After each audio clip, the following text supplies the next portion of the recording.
going to win at Mid-Ohio. And the 7 will drive to victory lane. Yeah, you did it!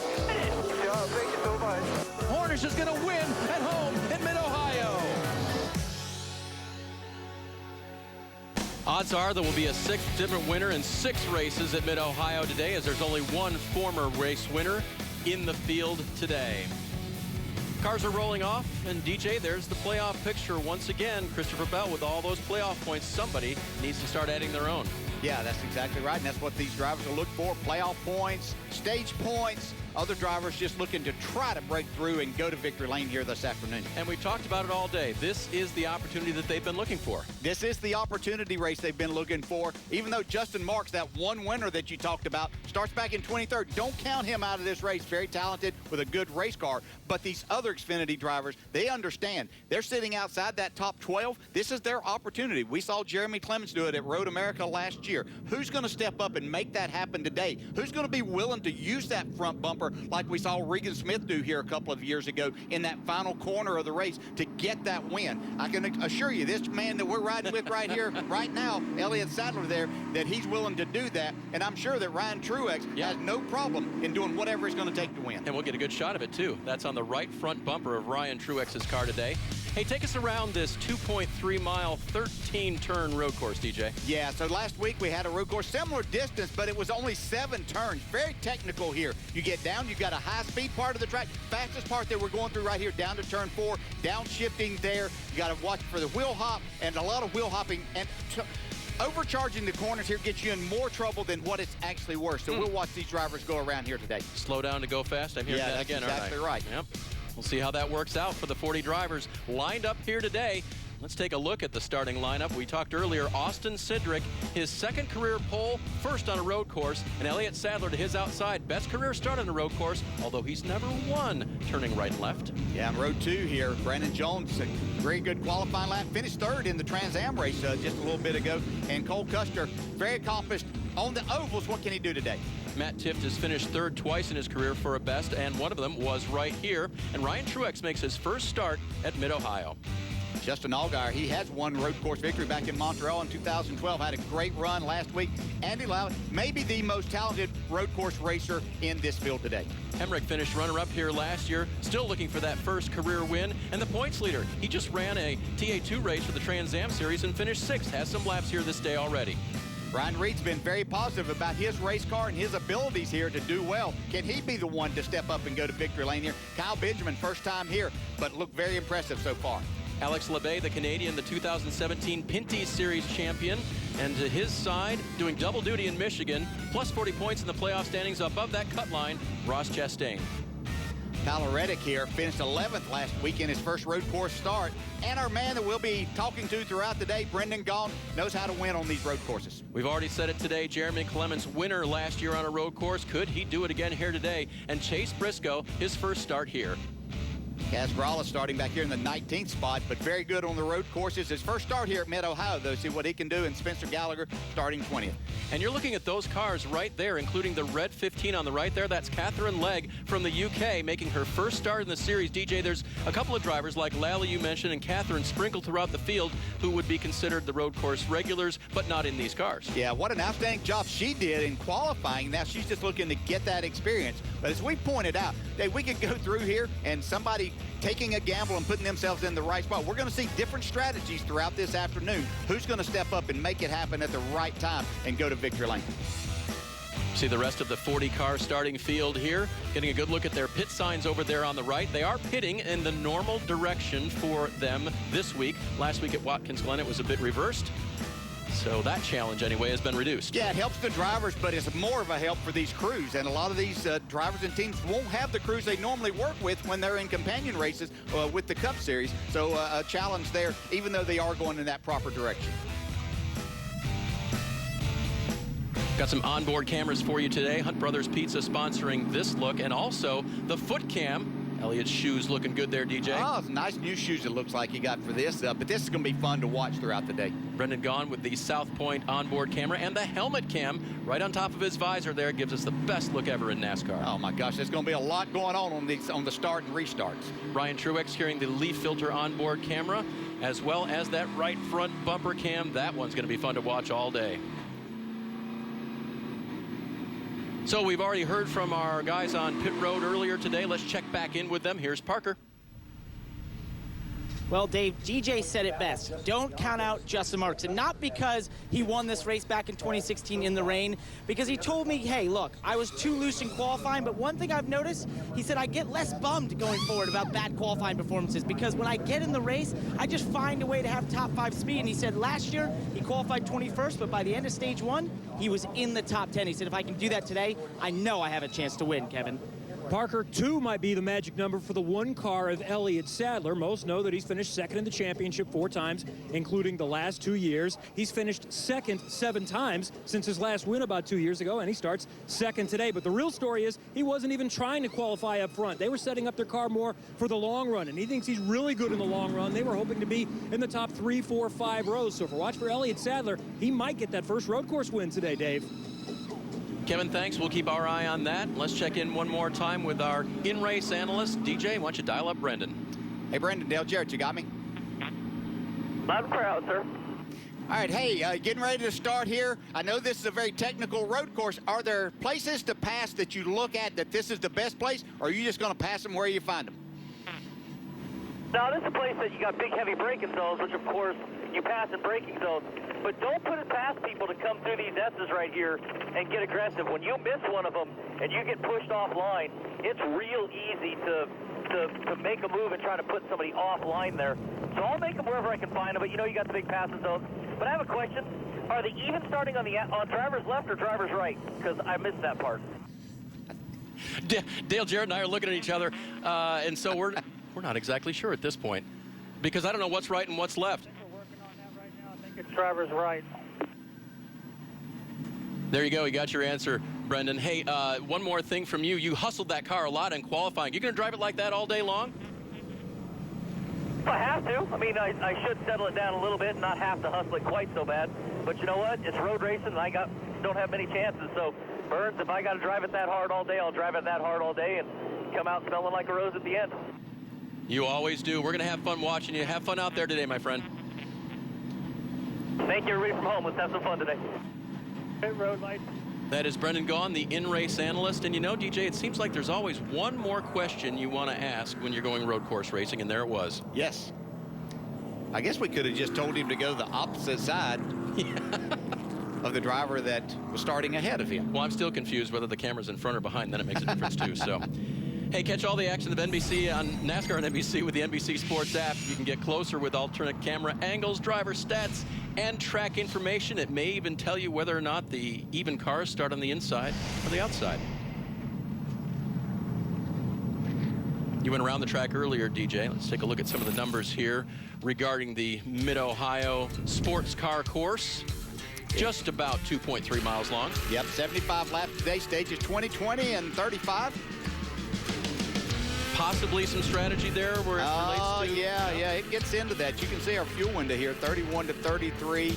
But we've seen drivers and we've seen a lot of cautions in that final stage of this race over the years that tell me that you can pit somewhere with basically 40 laps to go and still be okay if things go as normal. Well, the last 3 races, and remember, stage racing only began last year, but in the previous 2 years as well, in the final third of the race, there have been 12 to 15 caution laps, which count about twice as much as green flag laps as far as fuel consumption goes. Yeah, so if you really want to make a gamble, which some of these drivers and teams are going to have to do to try to get that win, then you get in sometime with 4 laps go. So you'd be looking at basically one pit stop today. We're going to see a lot of them pit after the first and second stage and go from there, but we're going to see some take some chances there in trying to secure that win. Parker, what do you think?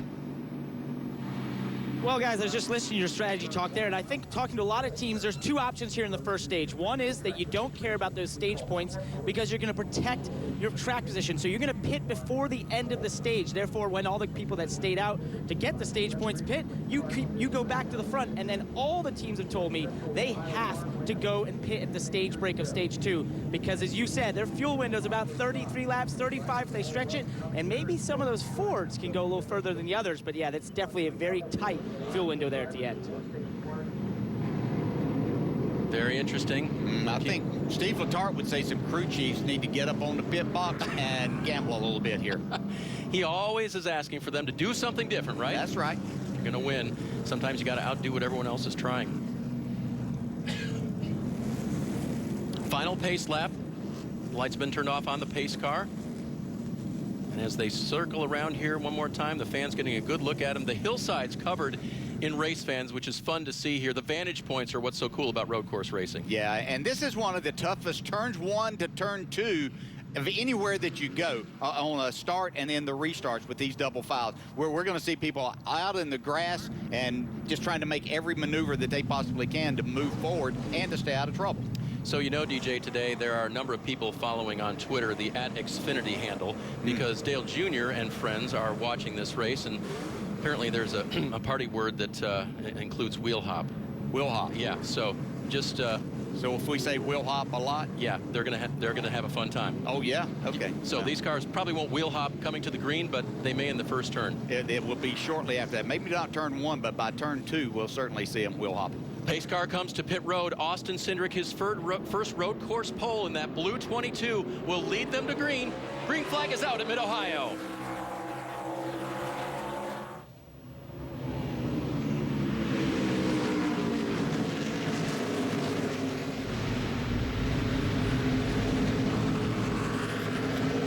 Heading down to the keyhole. Very important U-turn on this race course.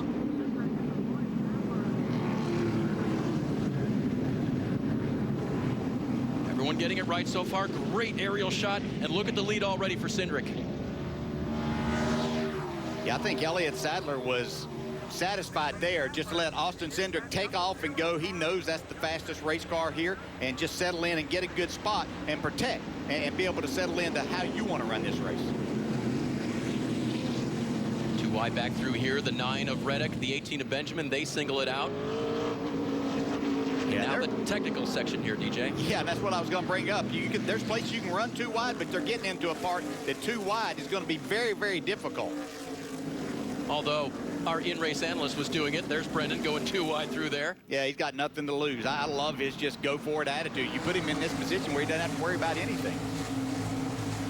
Making his first start in the Xfinity Series, Dylan Murcott is off in the 55 car. He stuffed it in the tire barrier pretty good.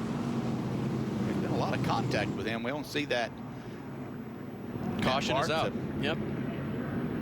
Yeah, you're right. It takes a lot of doing. Look at that. So you can see the whole left side. It's bounced off hard. Like he's been against a barrier there from the left side. Window net coming down, and you'll see in our replay, kind of late in the replay, you'll get a look at the 55. Bottom of the screen, that's the turn 4 fastest part of the course. See, against that tire barrier that runs down the left side too, and then head on into those tires.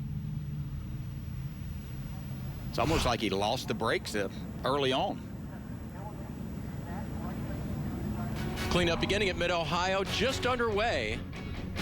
The leader is Austin Cindric.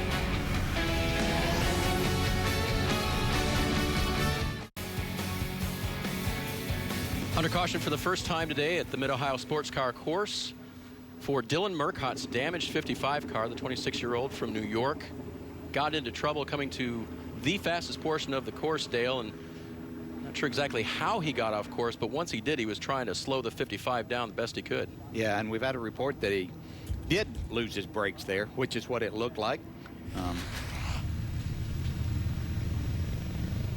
At that point, he knows, and Yes. now it's time to do something. Yeah. Minimize the damage as much as you possible. So Scrubbed off on the left side there, and then thankfully was slowed down by that much before he got to the tire barriers.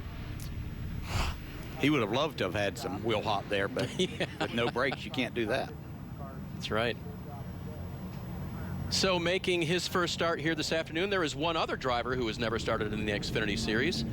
That is a driver of the 15 car, Catherine Legg. Full-time driver in the IMSA WeatherTech Sports Car Challenge is Catherine, and look at that beauty she gets to drive, an Acura. She's been very good, including winning at Belle Isle. Catherine's done a lot of things in motorsports. I met her when she was doing Formula Atlantics, I think in 2006 or 7. And Kevin, she's very accomplished at road racing.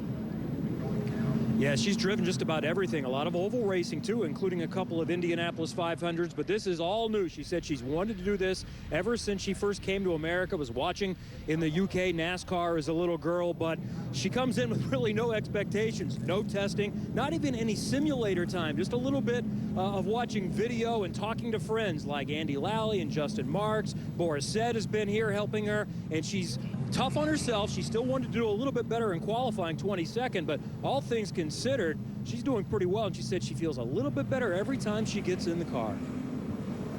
Kevin, thanks for that. And she's very self-effacing as well. DJ admitted that when she was following a car in the rain or in the practice yesterday, actually expected the rear tail lights to come on when the driver in front of her hit the brakes. And then she realized, in her words, that they were stickers. They were stickers, yeah. But I'm telling you, I know she probably expected or wanted to do more in qualifying. I thought she did just an outstanding job. Fantastic. She gave us an interview yesterday that was very good. Her expectations of what today is about making laps, learning to drive these stock cars, and learning how to pass with them, because that's something that's totally different, too, in trying to pass with these cars. So a lot of things that she'll have to go through, but really good. Speaking of interviews, let's check in with our in-race analyst, Brendan Gaughan.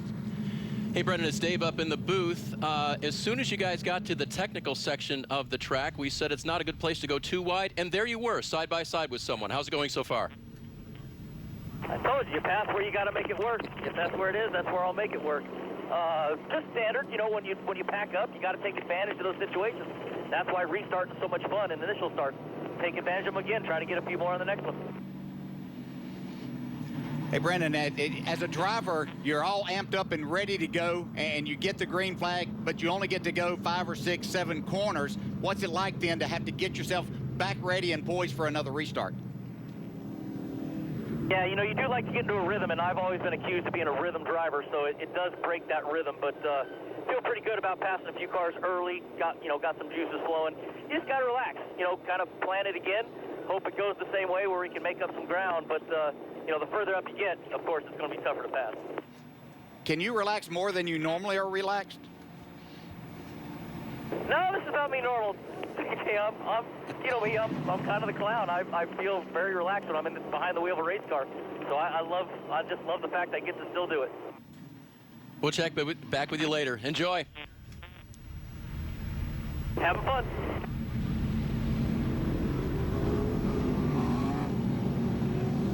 Brendan Gaughan, the in-race analyst, and we'll be checking in with him as often as we can.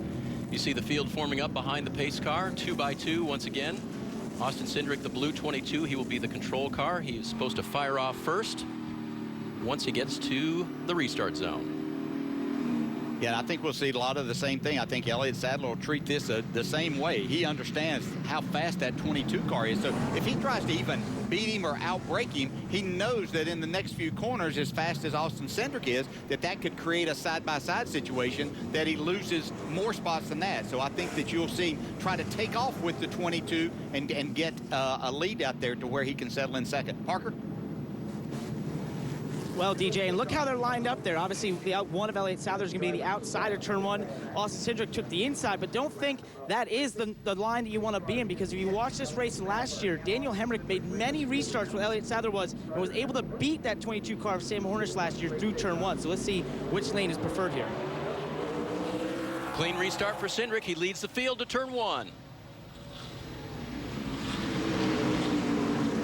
Cole Custer was the man that was on it right there. Got a really nice start as Cindric took off and took that second spot away from Sadler.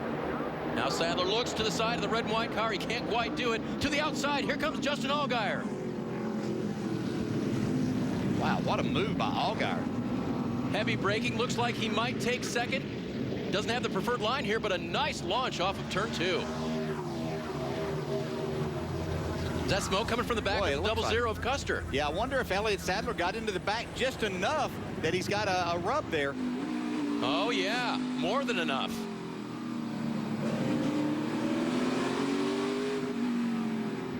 So the double zero of Cole Custer, the red and white car there, could be in trouble. How often do those work themselves out, DJ? Yeah, they can't, but usually if it's on the side, and this looks like that it might actually be down into the actual tread of the tire. there's obviously no tread there, but the flat surface of the tire there, that where it may be rubbing. Pay attention to the 00 as the 2 of Tiff now wonders if he needs to give him some room. Yeah, that's down. That tire is down for Cole Custer. No, not yet. Just out of control.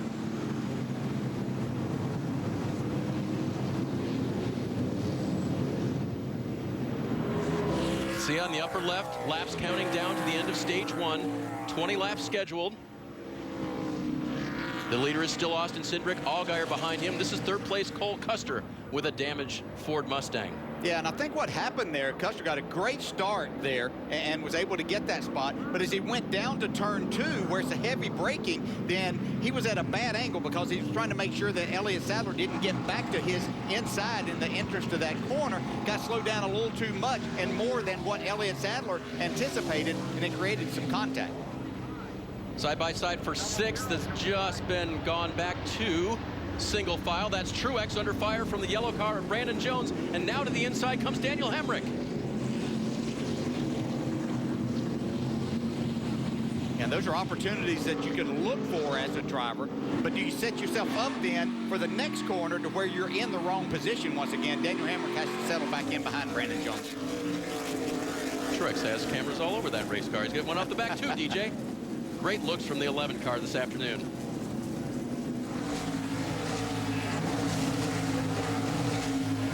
Behind them, that orange car, that's Andy Lally in the 90, trying to make a pass on the 16 of Ryan Reed.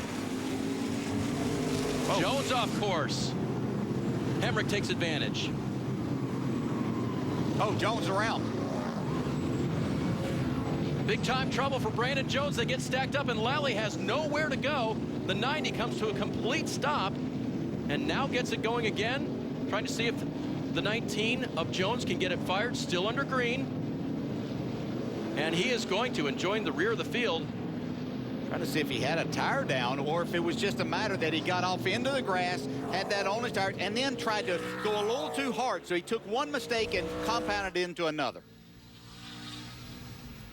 Still got grip there, but then right in the middle of the corner. Yeah, he was just trying to not lose another spot after he had made a mistake.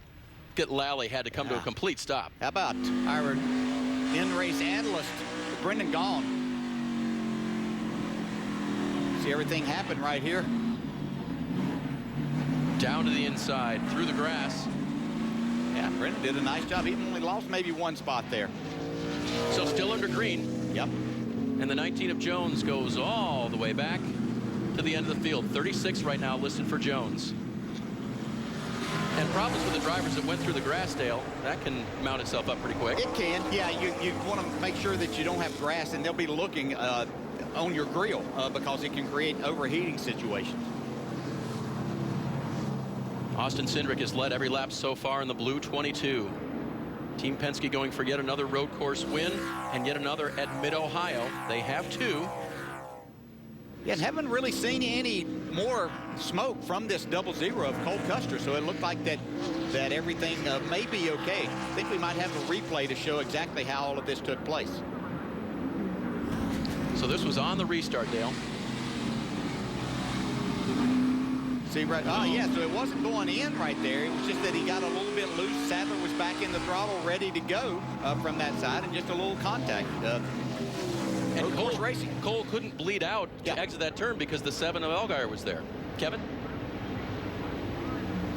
And Cole Custer has said nothing so far, and he's not dropping any position, so obviously it's not impacting him at this point enough where he needs the crew to be ready to make any changes. They'll take a look at it, but so far so good for Custer. It's probably not something he can see and know that much of. He might can smell that sometimes if he's doing that, but it only looks like the problem created whenever he runs over the curbing. Cole Custer holds down the 3rd position now.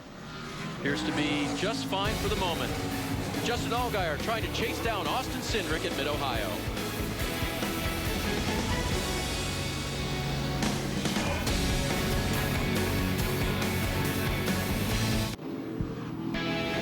Welcome back to coverage of the Rock and Roll Tequila 170 from the Mid-Ohio Sports Car Course.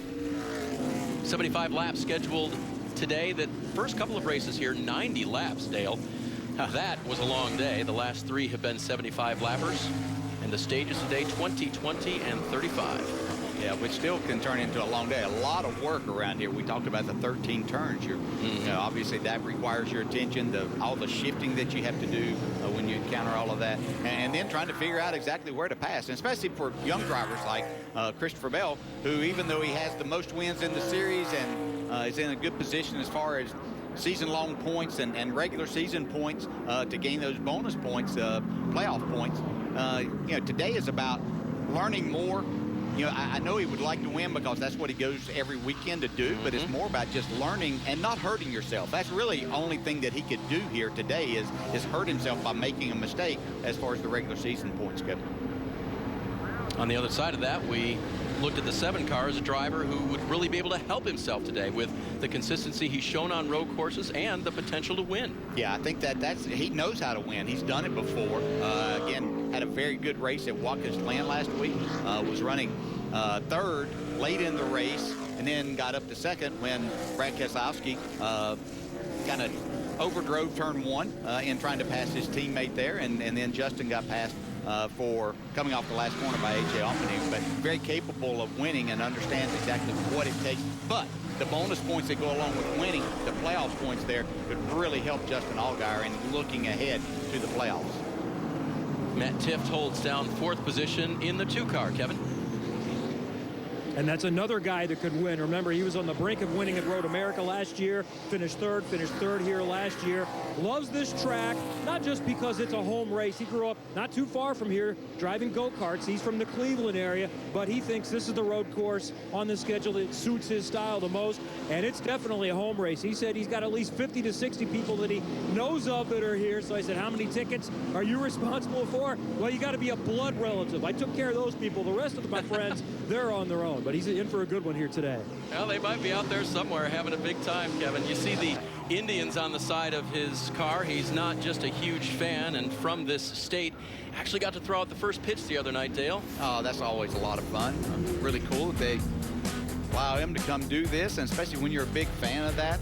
I can tell you, though, it's a little nerve-wracking. It's not what you do, you know, and seems like it'd be easy enough to throw a strike up there.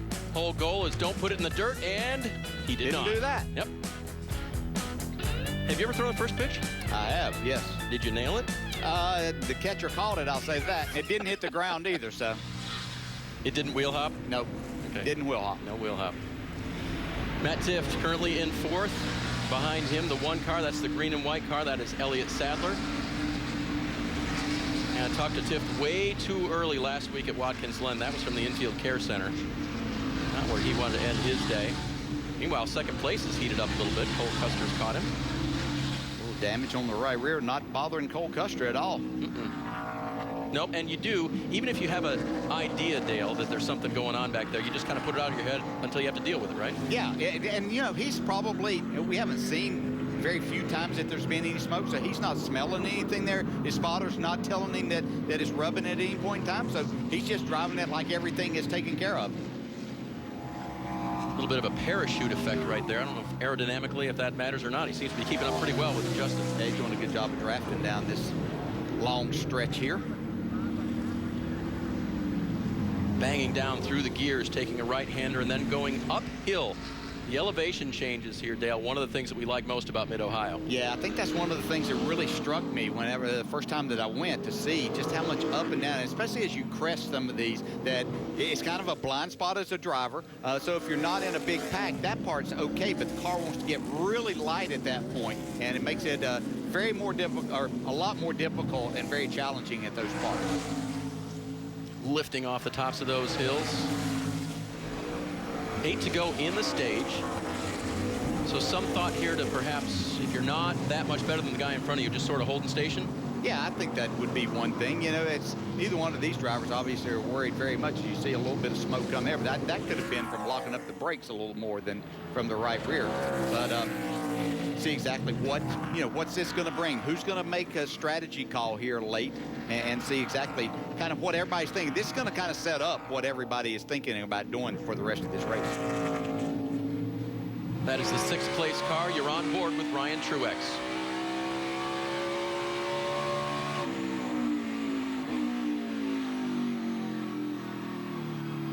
safely through the keyhole, Parker. Right, Dave. This is a really strong run for Ryan Truex. He's never been to Mid-Ohio except for a couple laps years ago when he was testing for Marcus Ambrose, basically getting the car ready for him back in 2013. But guys, how about this for added pressure? This is the home race of his team owner, Matt Collick, and the home race of his sponsor, Leaf Filter. So guess what? There's 330 Leaf Filter employees and friends and family here on the front stretch cheering him on. I got to think, first time out of place, although he loves road courses, that's a lot of pressure on the young man. Bet he signed about 300 autographs today, DJ. Probably so, at least, yes. Ryan Truex has upped the program at Collick Racing this year. They already have as many top 10s this year as they had more than the past 2 years, almost combined. Careful here, coming up on a slower car. So it's mission going in the right direction for Ryan Truex this season. We're going to go NASCAR nonstop, so you'll see all the action from Mid-Ohio.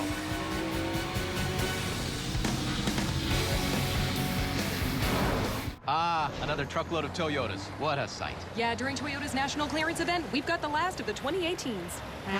And super low APR financing. Maybe that's why they go so fast.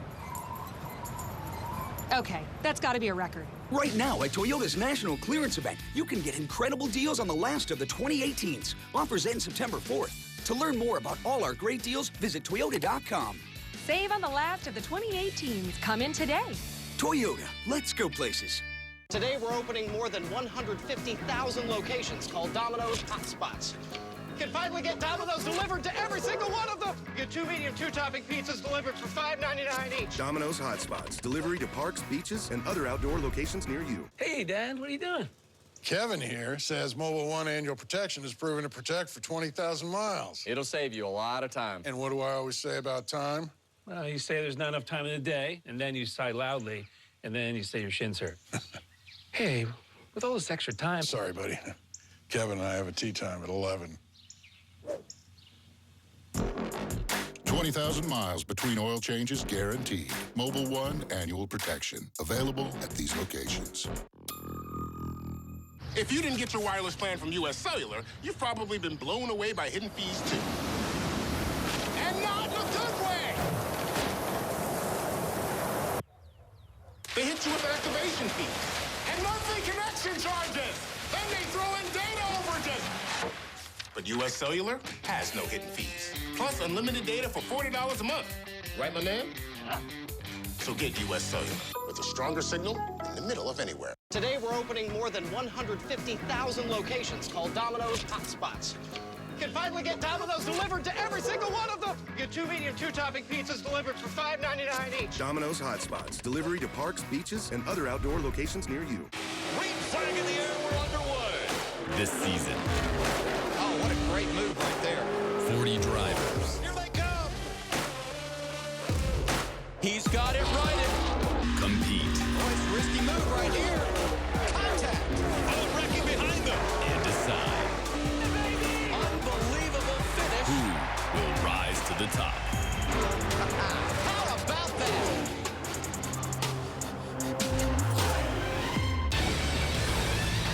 When injuries ravaged Ken's team, he went out and found the next big-name player in little-known running back Kiko Jones-Parker Jankovic Jones-Parker III. Feel the winds, Kenneth. You didn't miss a thing in NASCAR Nonstop. Welcome back to live coverage of the NASCAR Xfinity Series from the Mid-Ohio Sports Car Course. We saw Brandon Jones pit from the rear of the field to get Goodyear tires and Sunoco fuel. Daniel Hemrick is in. Parker?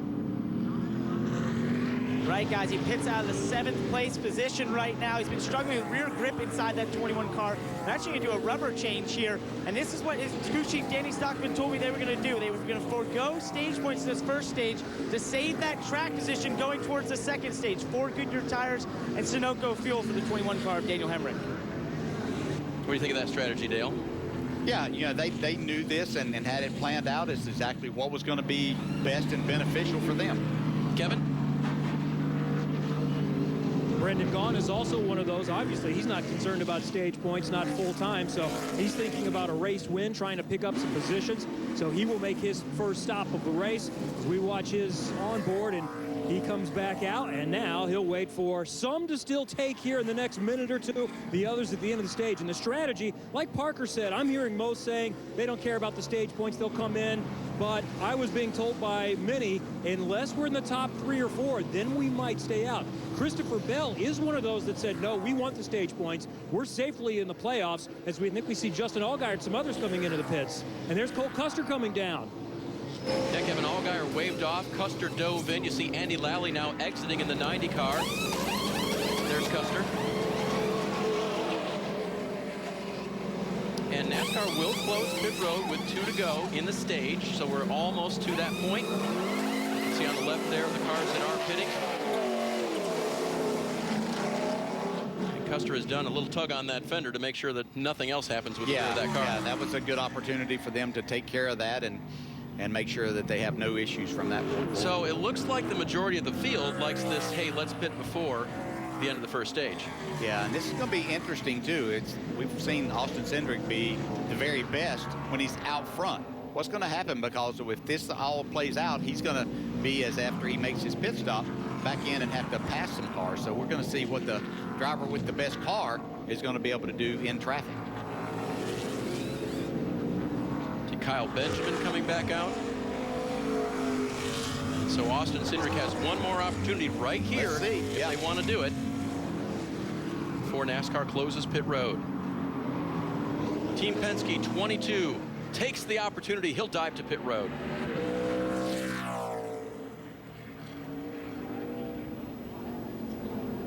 We'll see how quickly they can get their work done and how he rejoins the field. Parker?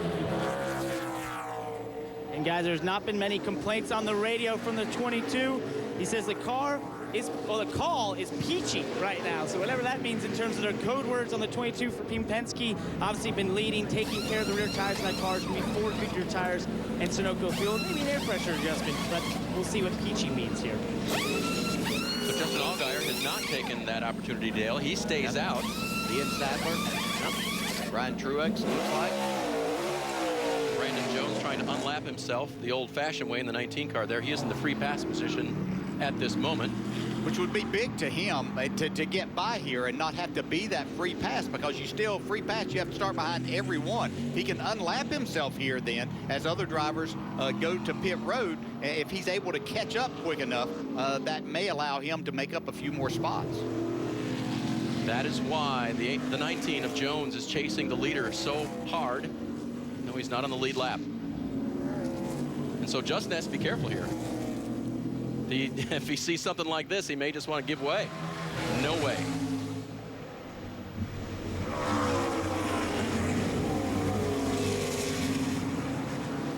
Mentioned it earlier, Jones was on track earlier today in a TA2 car, Trans Am type car, had a spirited battle with Christopher Bell. So he's practiced this move a lot. Well, he's in another spirited battle also. So far, Justin Allgaier able to hang on. So you can see even new tires on a good car isn't a huge advantage here. So will this open some eyes as to what other people may think about doing as this race moves forward? Jones taking a peek, letting Allgaier know he's there, but good entry by Allgaier. Diamonds the corner just a little bit, and now back down to the apex at the exit. If he gets the chance, we're going to see just how important this might be to Brandon Jones at this point in time. High-speed section, final lap of stage 1 at Mid-Ohio. Allgaier's been really good on the exit of the corner, so he's able to put a little bit of gap and not give Brandon Jones that opportunity to get to his rear bumper. Oh, he's there now. Down the hill to 6.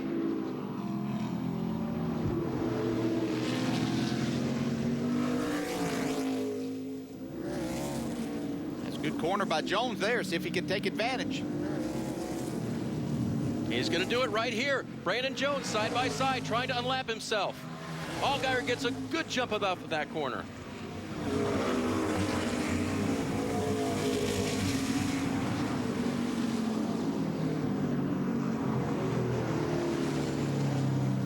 Doesn't look like it's going to happen. 2 corners to go. Justin Allgaier is going to win stage 1 at Mid-Ohio free pass will go to Brandon Jones. I'm sure that's a lot more work that Justin Allgaier wanted than what he wanted to do at the end of that, thinking that he was just going to be out kind of cruising with a nice lead on second and third place cars. For sure. That's the 5th stage win of the year for the 7 team. Of course, they get a playoff point for that. Carries on through the rounds of the playoffs as far as they go. So there he is. Now Justin will have a chance to hit pit road or not. It'll be his option when we come back to Ohio.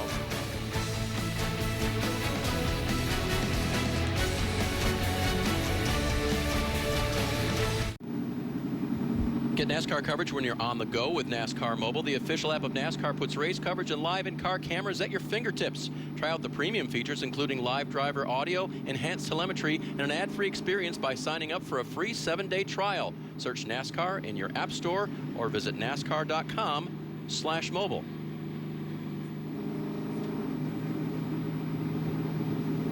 Justin Allgaier won that stage. DJ, let's see if we can dial him up. Hey, Justin, Dale Jarrett, you have a minute to talk?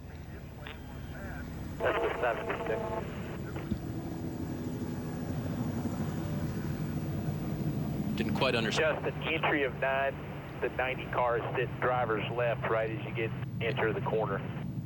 Set stop. Copy. Yeah, pre-pit stop. We'll let him get his work done there. He's one of few that have not pitted, Dale. Yep. See how this strategy for he and Elliott Sadler and Ryan Truex, Ross Chastain works out with this. Good job by Truex. And there's the 90 car of Andy Lally. Lally is stopped right there. See if he has a problem or if the field is collecting him. He had gone by too at the end of the day. I saw him come by Justin Allgaier, so they're just stopping him to get him in his right place. As they were with the 19 car.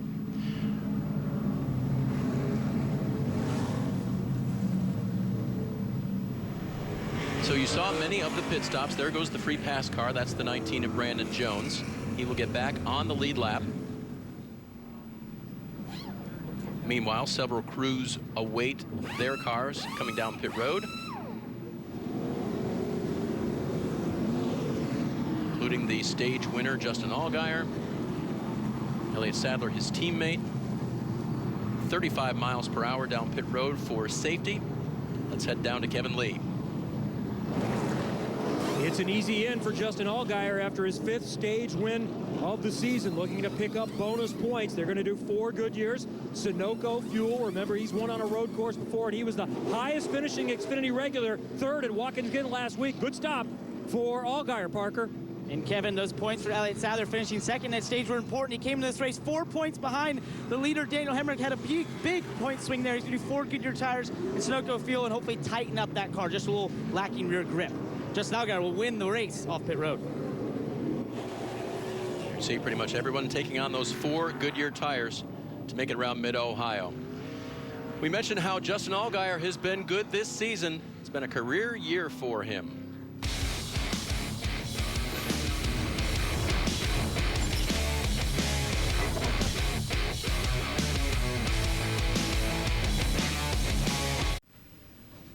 The campfires, the laughs, the racing, the music, the sights, smells, and the check it off your bucket list items. Fierce clashes and heart-stopping finishes are hallmarks of one of NASCAR's most popular races, Under the Lights. Be sure to get your tickets to yet another epic battle inside the last great Coliseum. It's Bristol, baby. That's next week. Visit NASCAR.com/tickets to purchase your tickets today. Any wheel hop at Bristol, DJ? You bet. You hope not. Only to miss a wreck and things like that, you get a little bit of that. That could be bad. Hey, why don't we go down trackside here? The 3 car is running in the 11th position. Hey, Brendan, it's Dave up in the booth. You got a minute to talk? Yes, sir. All right, so we're seeing a couple of different strategies out there. You pitted on lap 16. Are you confident of what they're calling for you down there, Nick Harrison and the boys? But yeah, I put us in this position. Had a really bad first stage, lost a bunch of spots, went off a couple times, and we got real loose. So that was the position we were in. So that's when you have great crew chiefs and great teams. They change on the fly, and that's what we had to do. And I like the move. We're going to see what we have to do during this stage to get ourselves up front for stage 3.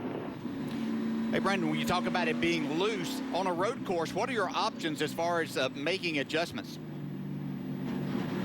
Not a whole lot. Right now we put a bunch of air pressure into the rear tires. Would have liked to have pushed some rubbers in, but we didn't have time. So we're just going to have to make do with the air pressure, maybe some track bar wedge adjustments, and let Nick figure that part out because that's what he gets paid to do. Lights off on pace car. We're going green this time. Going green. Here the spotters jumping in there. They're like, okay, yeah, this in-race endless is a great thing, but we're going racing. Lights are off on the pace car. There's the 22 of Cindric. He is on the front row along with Matt Tift as they come back to green at Mid-Ohio. There's Cole Custer again right there behind Cindric. Boy, that's tight. Boy, another great restart for Cole Custer. But Matt Tift, it looks like we're going to hang on to that second spot right now. Position 2 goes to the 2. Oh, they're 3 wide. Yeah, or 4. Way down on the bottom, Jeremy Clements in the blue and white 51. He's going to get the advantage over the other 3. And Justin Allgaier is off and in the grass.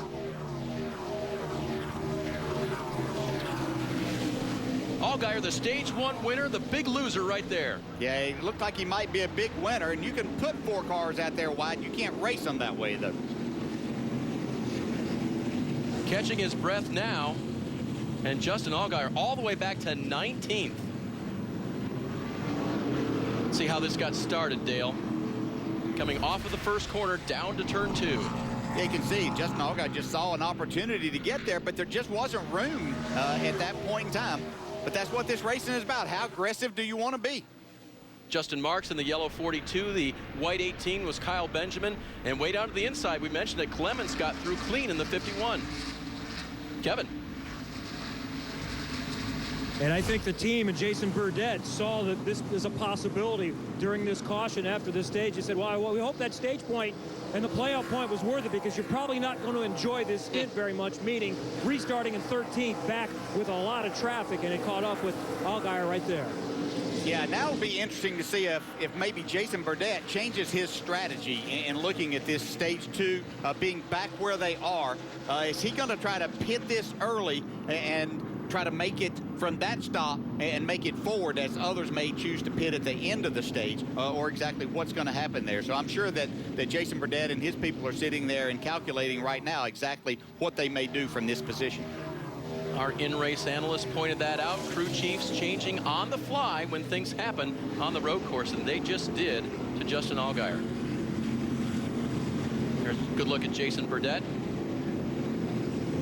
Yeah, Jason's been around this sport a long time. Actually worked on my championship team in 1999. Worked with us at Robert Yates Racing for a long time.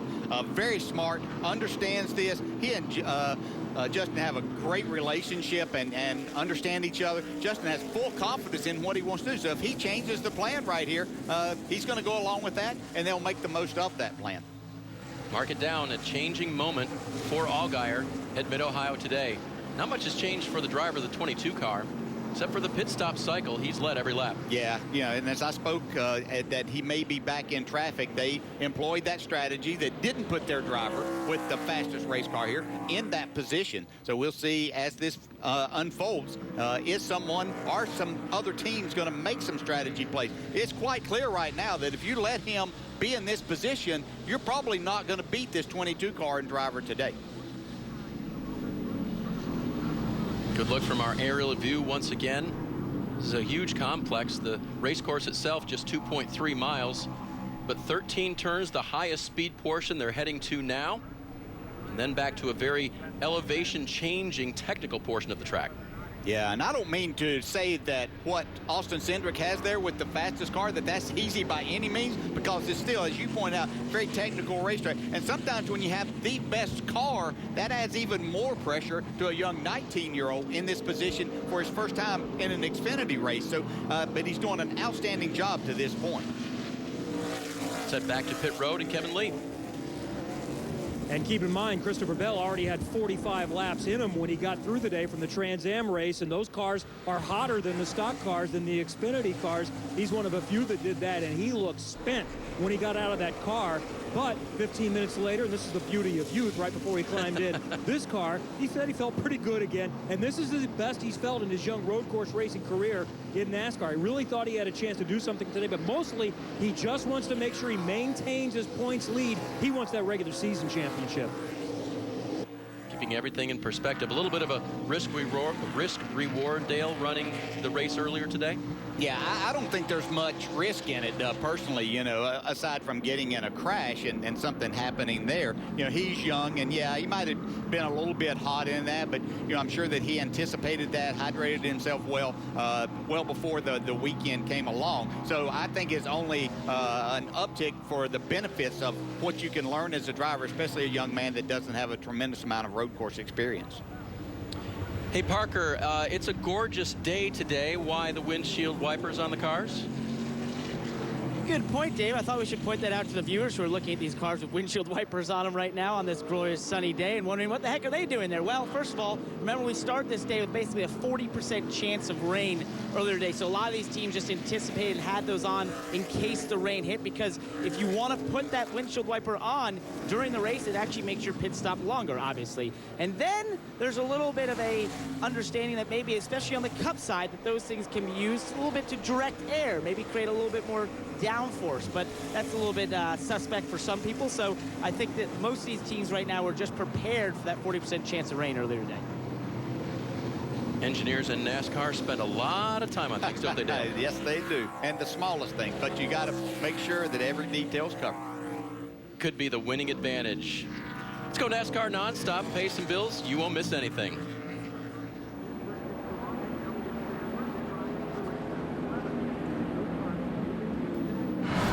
Mr. Elliott, what's your Wi-Fi password? Wi-Fi? Wi-Fi's ordinary, basic. Do I look basic? Nope. Which is why I have Xfinity X5. It's super fast, and you can control every device in the house. Let's basement. And thanks to these X5 pods, the signal reaches down here, too. So, Sophie, I have an X5 password, and it's Datitude. Simple, easy, awesome. Xfinity, the future of awesome. I forgot all about dinner. Did someone say KFC has 4 ways to feed a family for only 20 bucks? Original recipe, extra crispy, boneless, and tenders. Silence, chicken lovers! It's finger-licking good. If you didn't get your wireless plan from U.S. Cellular, you've probably been blown away by hidden fees, too. And not in a good way! They hit you with activation fees and monthly connection charges. Then they throw in data overages. But U.S. Cellular has no hidden fees. Plus unlimited data for $40 a month. Right, my man? So get U.S. Cellular with a stronger signal in the middle of anywhere. We know that growing up means passing it down. We know that hunting actually helps our nation's wildlife grow stronger. We know that this isn't just what we do, it's who we are. We know the great outdoors, we love the great outdoors. Bass Pro Shops and Cabela's bring you the Fall Hunting Classic with great deals, like savings of 35% on ScentLock Savannah Crosshair jackets and pants, and save $20 on a 6-pack of Bigfoot B2 full-body goose decoys. KFC presents the $20 fill-ups. Choose a 12-piece crispy tenders or 8-piece extra crispy chicken, 6-piece boneless breasts or 8-piece original recipe. 4 different ways to feed a family of 4 for just $20. Now at KFC. Being a kid is all about freedom. The freedom to play. Freedom of new experiences. And the freedom for all kids under 12 to get into any NASCAR Xfinity Series or NASCAR Camping World Truck Series race for free. It's good to be a kid. Bring any kid under 12 to any NASCAR Xfinity Series or NASCAR Camping World Truck Series race, and they get in free. Visit NASCAR.com/KidSticks to learn more. It was just like she got out of the car and just vanished. When my husband was shot, I knew it was no accident. I've never seen anything like it. You think, is it my family next? Am I next? He said, they killed him, Chief. They killed him.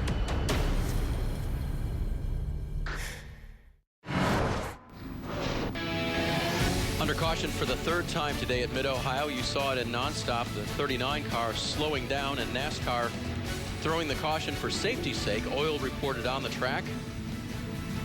That could be a couple of different things for Ryan Sieg as he slowly motors around the course. And Dave, he actually just reported they had a vibration in that car, and then we saw a big plume of smoke down the front stretch here, so it's definitely a mechanical issue. They're seeing if he can roll it around back to the pits, which he's doing slowly right now, but they're not sure if he's leaking fluid or not. Parker, thanks for that. Hey, it was announced earlier this year that there were going to be some other drivers we don't normally see in the NASCAR Xfinity Series. Kevin, I believe you've caught up with one now. Yeah, we talked about Catherine Legg earlier, IndyCar sports car driver making a first stock car experience. This is Connor Daly, 5 Indy 500s. He's finished as high as second in IndyCar race, and you'll be in one of these in a couple of weeks at Road America. Yeah, this is going to be a lot of fun. I mean, this is a totally different world for me, obviously, but I've been watching, you know, both the Cup Series and the Xfinity Series for so long because I just love racing in general. And then, yeah, finally, you know, get a chance to get after it myself. I see Catherine Legg and Andy Lally, guys like that, guys and girls like that out here, which is really cool for me because you know, I think we've all got a little bit of a passion for trying one of these out, and I finally get to give it a shot in Road America. And while he's here this weekend, the team is putting him to use with Roush Fenway. He's been helping out Ryan Reed, and he said he's done a lot of good for him on the road courses, and that's one of the reasons Reed's been running consistently near the front.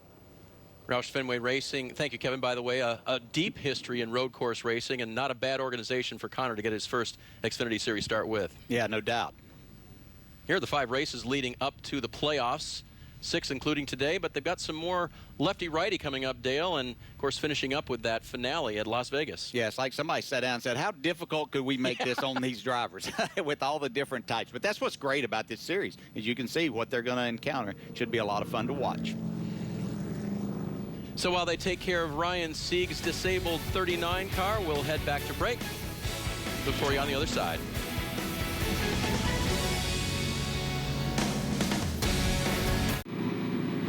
The stars of the NASCAR Xfinity Series go back to their roots as they go Friday night short tracking at the Bristol Motor Speedway. Watch the sparks fly Friday, 7:30 Eastern on NBCSN. It's almost exactly like racing at Mid-Ohio, right, DJ? Oh, just, yeah, almost. Now, that'll be a fun time. The Saturday night race at Bristol for the Cup Series, Friday night for the Xfinity cars, and the trucks are racing on Thursday this time. Yeah, just exciting racing all weekend. I mean, it's so much fun as a driver to race. Things happen so fast, and I know every one of these drivers, especially these Xfinity guys, you know, they've got 2 weeks in a row of road courses, so to be able to go to Bristol and get back to how they grew up racing, what they knew, and what they know still.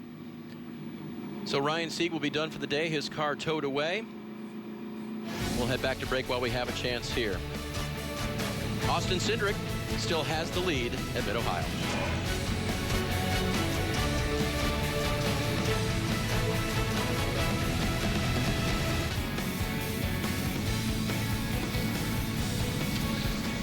About to get a duel restarted here, Dale Jarrett. Yes, definitely going to be a duel. What Cole Custer today, he's got some good restarts so far. Tiff to the left, leader Cindric to the right. Green is back out at Mid-Ohio. Tiff got a nice push there from Christopher Bell in the 20.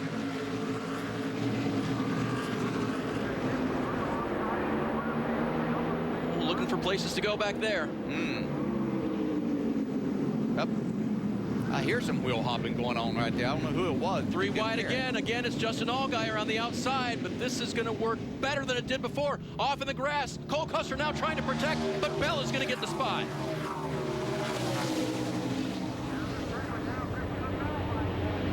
Here comes Custer back, and it looks like he might have made contact with Hemrick.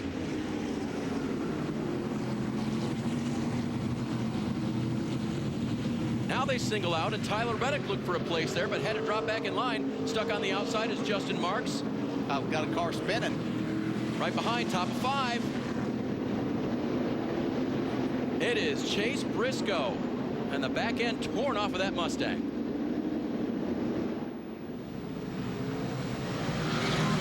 Track stays green. A little bit of debris there, Dale. Yeah, I can't imagine that there's not something back there where all of this happened also. There's about to be. That bumper cover comes off. So Briscoe gets it righted. NASCAR will look the track over with its spotters, see if it's clear for the leaders. They'll come by, making it 6 to go in stage 2.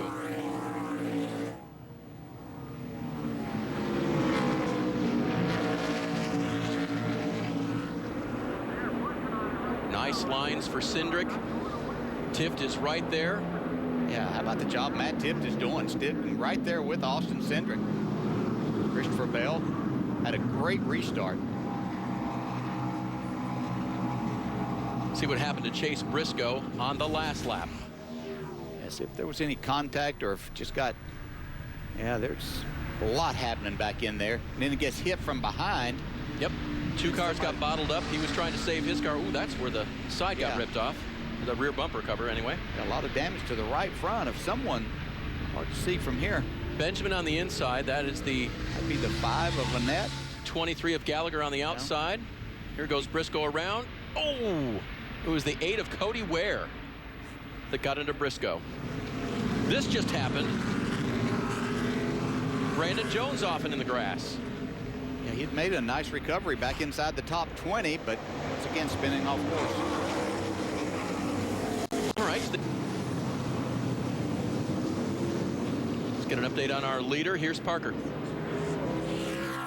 Well, guys, this is an important part of the race for Austin Cindric in that 22 car. And speaking to his crew chief, Brian Wilson, before this weekend, he told me, you know, the thing about Austin is he puts a lot of pressure on himself. And going into a car as successful as this one, we wanted to remind him that he didn't have to be perfect. He didn't need to lead every lap. He doesn't need to be the fastest car on track, because we know if we keep the fenders intact, we're in the front, they're up front in leading this race towards the end, we can win this race. And that's exactly what he's doing right here. He just needs to hold in front of that 2 car, not let the pressure get to him here.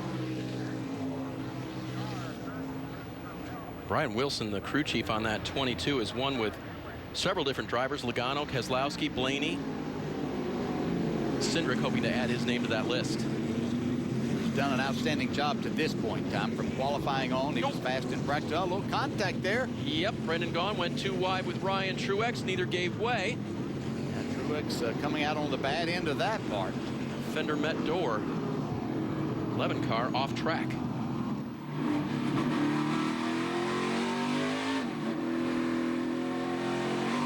And no caution, Dale. You saw some of the, what was it, the styrofoam that's in the side of the race cars ripped out of Cody Ware's car. But that's lightweight and apparently not disturbing enough for NASCAR to throw the caution. Yeah, and it happened right over on the edge, so not sure that they deemed that anything was still on the track. You can see there, Brendan got in a little hot, but that's road course racing, and you have to decide and pick your battles as you win.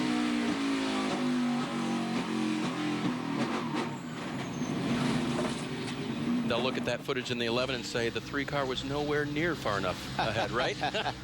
Well, he almost turned in, almost like he wasn't even sure that Brendan was that far up with that contact, because he went to the corner basically like that. He thought that he had the corner there. Elliott Sadler there making a pass from Justin Marks, getting back to the 9th spot. Just a little wave out there from Elliott. You raced me clean, I appreciate it. I think that's what he said, wasn't it? Absolutely, yes. And he's right. I mean, Justin Marks is not in this a lot, but he's raced enough. Oh, here comes Brendan again. He knows what happened last time. He's got to back out of this one. Marks holds the position. Let's ride with him.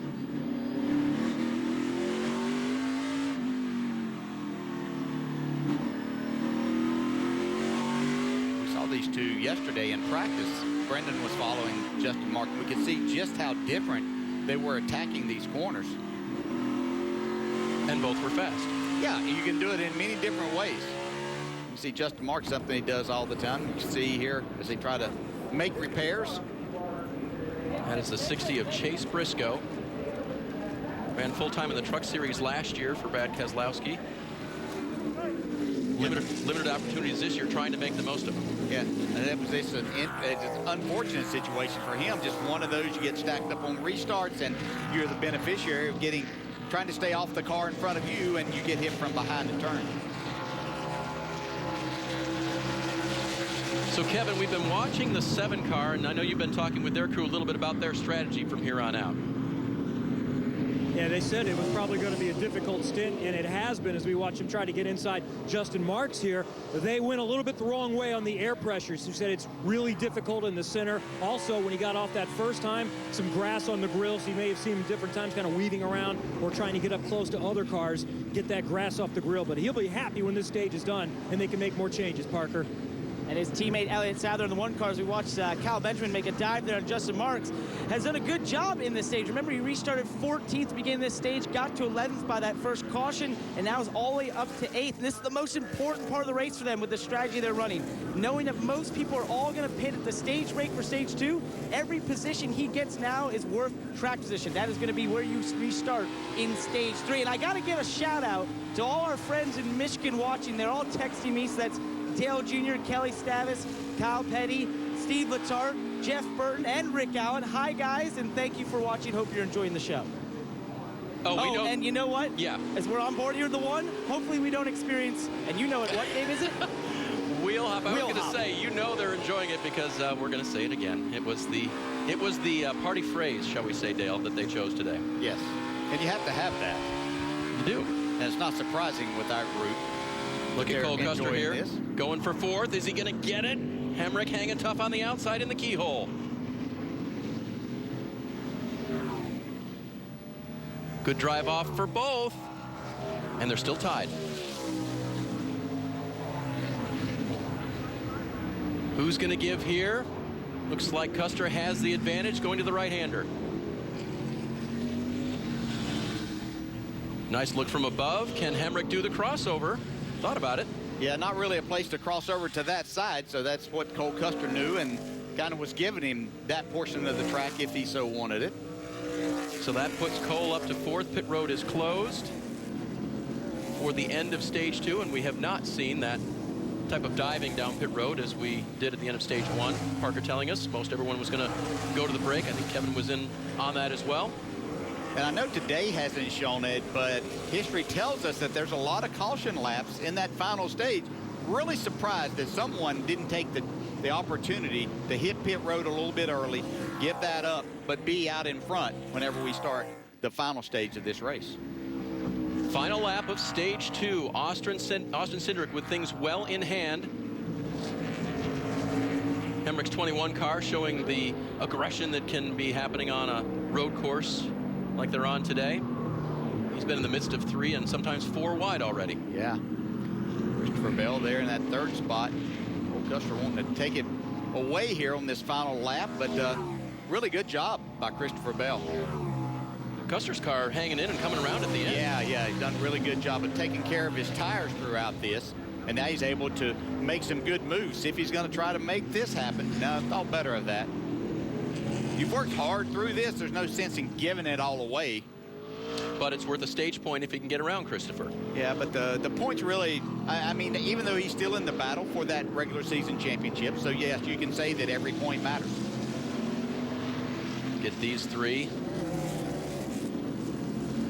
All young and upcoming in the series. They all be mistake-free through the final 4 corners. Yeah, you're certainly looking at names of the future. A couple of them, if not all 3 of them, won't be in this series a whole lot longer because they're going to move on to bigger and better things. How about the guy at the point? Austin Cindric comes to the green and white checkers and wins his first stage of 2018. And making a statement, Dale Jarrett. He has done that to this point. We wondered, could he back up that qualifying effort, and he's done nothing but do everything perfect so far. And one of the reasons you wondered last week, he did make a mistake in qualifying, was so upset with himself, had one of the better race cars, and had to start in the back instead. Today, much different. Better for Austin Cindric. See what the pit crews do when we come back to Ohio.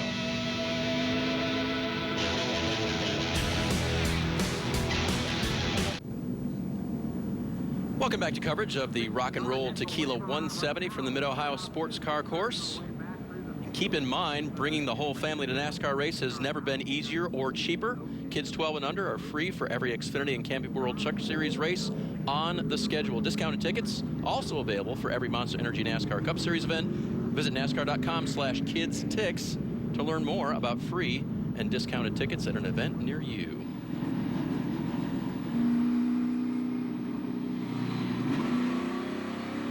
We're going to attempt to talk to the stage winner, Austin Cindric, in the 22 car. Dale? Austin, Dale Jarrett, do you have a copy?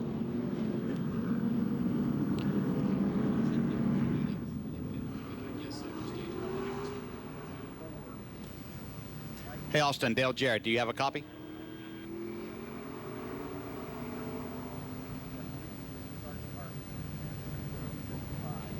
We are not connected at this point. Sometimes I get over on the back and it's a little bit more difficult to hear. Right, this place is not as large as Watkins Glen, but it does make radio chatter a little bit difficult at times. You hear the spotters. Usually there's 4 spotters around this track, and sometimes they will be relaying information to each other. Tell him I said this. Tell him he said that, you know, that kind of thing. So there's his crew getting ready to bolt some fresh Goodyear Racing Eagles, put some Sunoco fuel in the race car, and take him to the end. When they come to pit road this time, Dale, 33 laps to go. That's about the edge of maybe a large consumption fuel window we talked about, but we expect there might be a couple of caution laps here, which will help out in the final stage. Yeah, it should be no issue as far as that goes, because they're going to start with less than that as far as it goes in making it all happen. So they'll take care of their fuel, so that shouldn't be an issue. This is their 3rd set of tires that they're going to be putting on, so the end of that. So you make what adjustments you got and then put it in the hands of the driver. Always thinking about overtime, not necessarily expecting it, but it's happened before on the road course, and remember they'll have to get a whole lap in before it starts to count in overtime. Yeah, and they want to make sure that they get it completely full of fuel. You know, that fuel might be the most important person on pit road right now.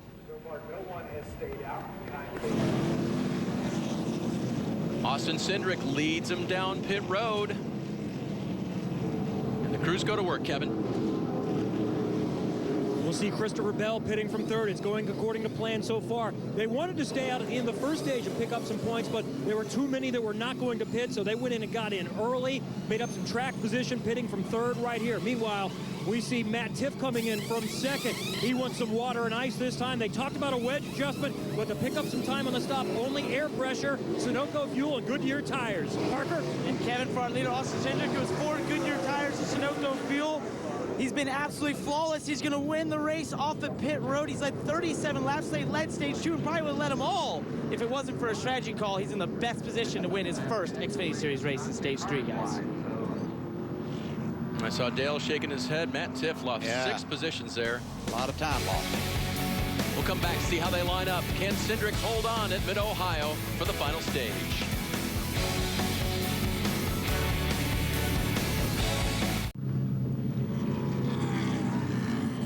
Back in Central Ohio on a great day for racing, and it's been fantastic so far for the driver of the 22.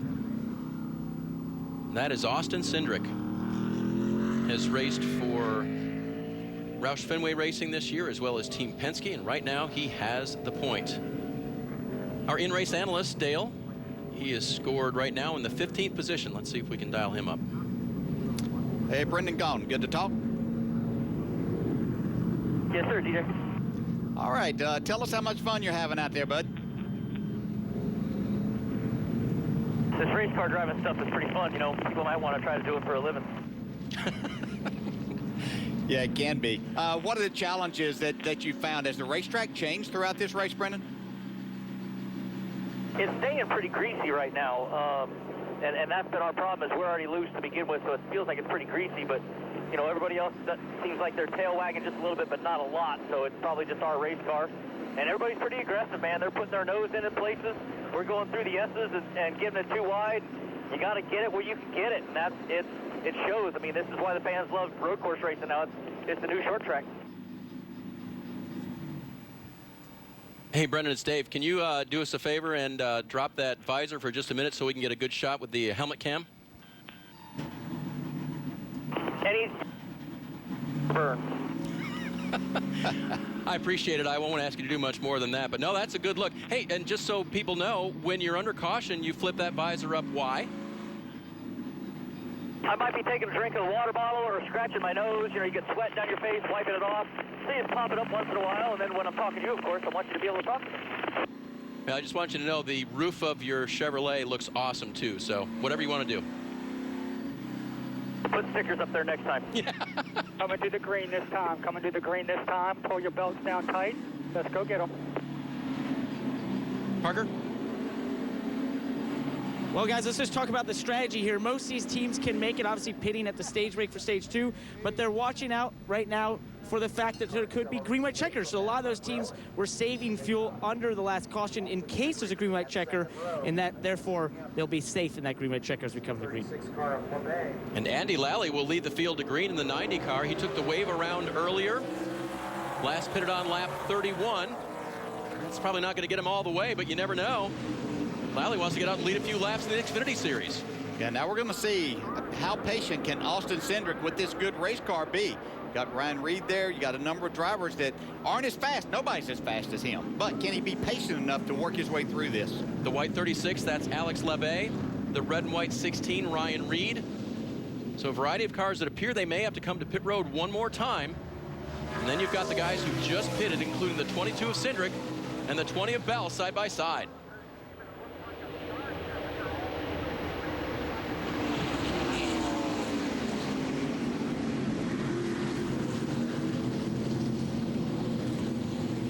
Side by side again, a little bit differing on speed up at the front. And I think you're seeing it right there, Dale. The 22 of Cindric is being very patient. Yeah, he is being patient, and I like the move that Christopher Bell made there, realizing how fast that 22 was, but he knew that he wasn't going to get anything more by racing side by side in there, took what he could get, and now he'll follow Austin Cindric's route. Doing our own little fuel calculation here. Best case scenario for Andy Lally, maybe lap 65 or so. That would be about the same for Alex Labbe, who gets a little offline there in the 36. So maybe just a moment in the sunshine for these guys. Spotlight, DJ. Certainly, opportunities present themselves, and we said that it's going to be different things that go on here throughout the day.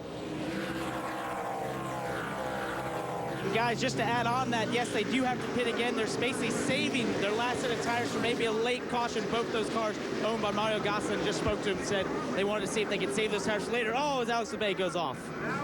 The 36 and the 90 teammates. Here comes a 21 to the inside. That's Hemrick making a dive on Custer. And off track is Ryan Reed. Can he get it through the grass and save it? Yes, keeps it out of the barrier. And he'll be able to motor back on. Well, that's a shame. He just made a good pass. He was very patient in making that pass to get to the second spot. Just carried a little too much speed into turn 2. Very easy to do. 13 turns at Mid-Ohio. All of them represent a chance for a mistake. Try not to make it. There's Cindric, free and clear now. Free of Bell for the moment. He runs in second. Lally has skated away a little bit, but we've just said needs to come to pit road one more time. Yeah, we watch these drivers battle right here. Is it too early to start pushing and shoving? I don't think so. Every spot's going to matter here. And as the tires get older, those passes that you want to try to make become more difficult. Second, third, fourth. This is for fifth. Custer has it. Sadler trying for it. Behind them, seventh. Labbe falling back now. Allgaier trying to get that position from him.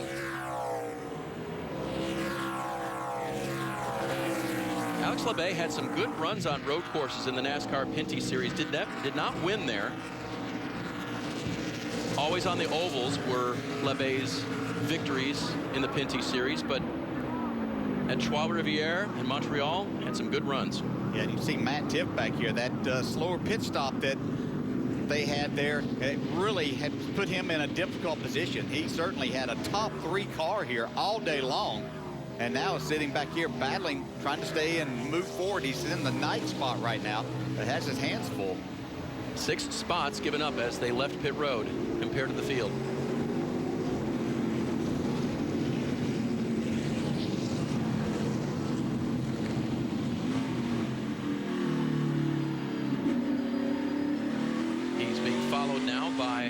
Brendan Gaughan in the helmet cam.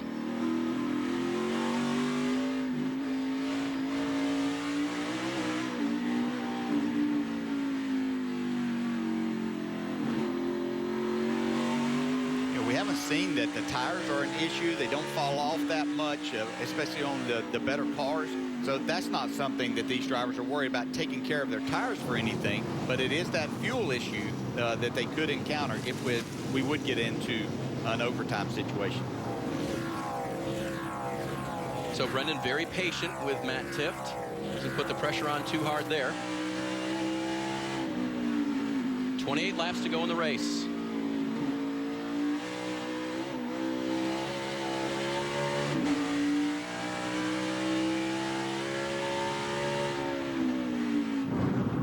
Brendan checking his mirrors briefly. He's being pursued by Ryan Truex in the 11 and the 42 of Justin Marks.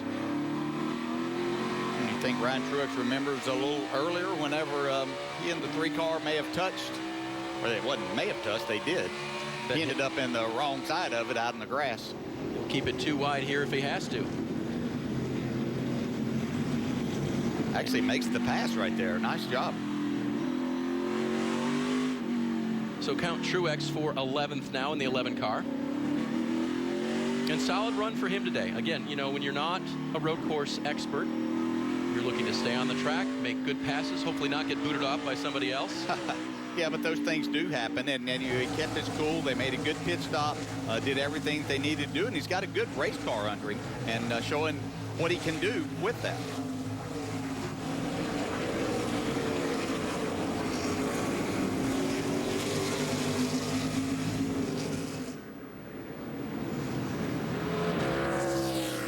See, Austin Cindric now has caught Andy Lally at the front of the pack.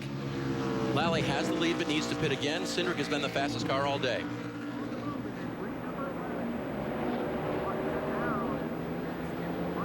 Take a break here, but it'll be non-stop, so you'll be able to see everything that happens at Mid-Ohio. It's a good look from Ryan Truex's bumper cam, working on Jeremy Clements. It's been that kind of day here at Mid-Ohio.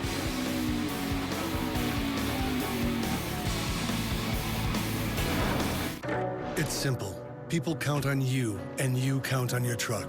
So we built you the most capable line of Ram trucks yet. The all-new Ram 1500 delivers best-in-class V8 towing. The Ram 2500 has best-in-class gas towing. And the Ram 3500 gives you best-in-class fifth-wheel towing. That's why more people are switching to Ram than ever before.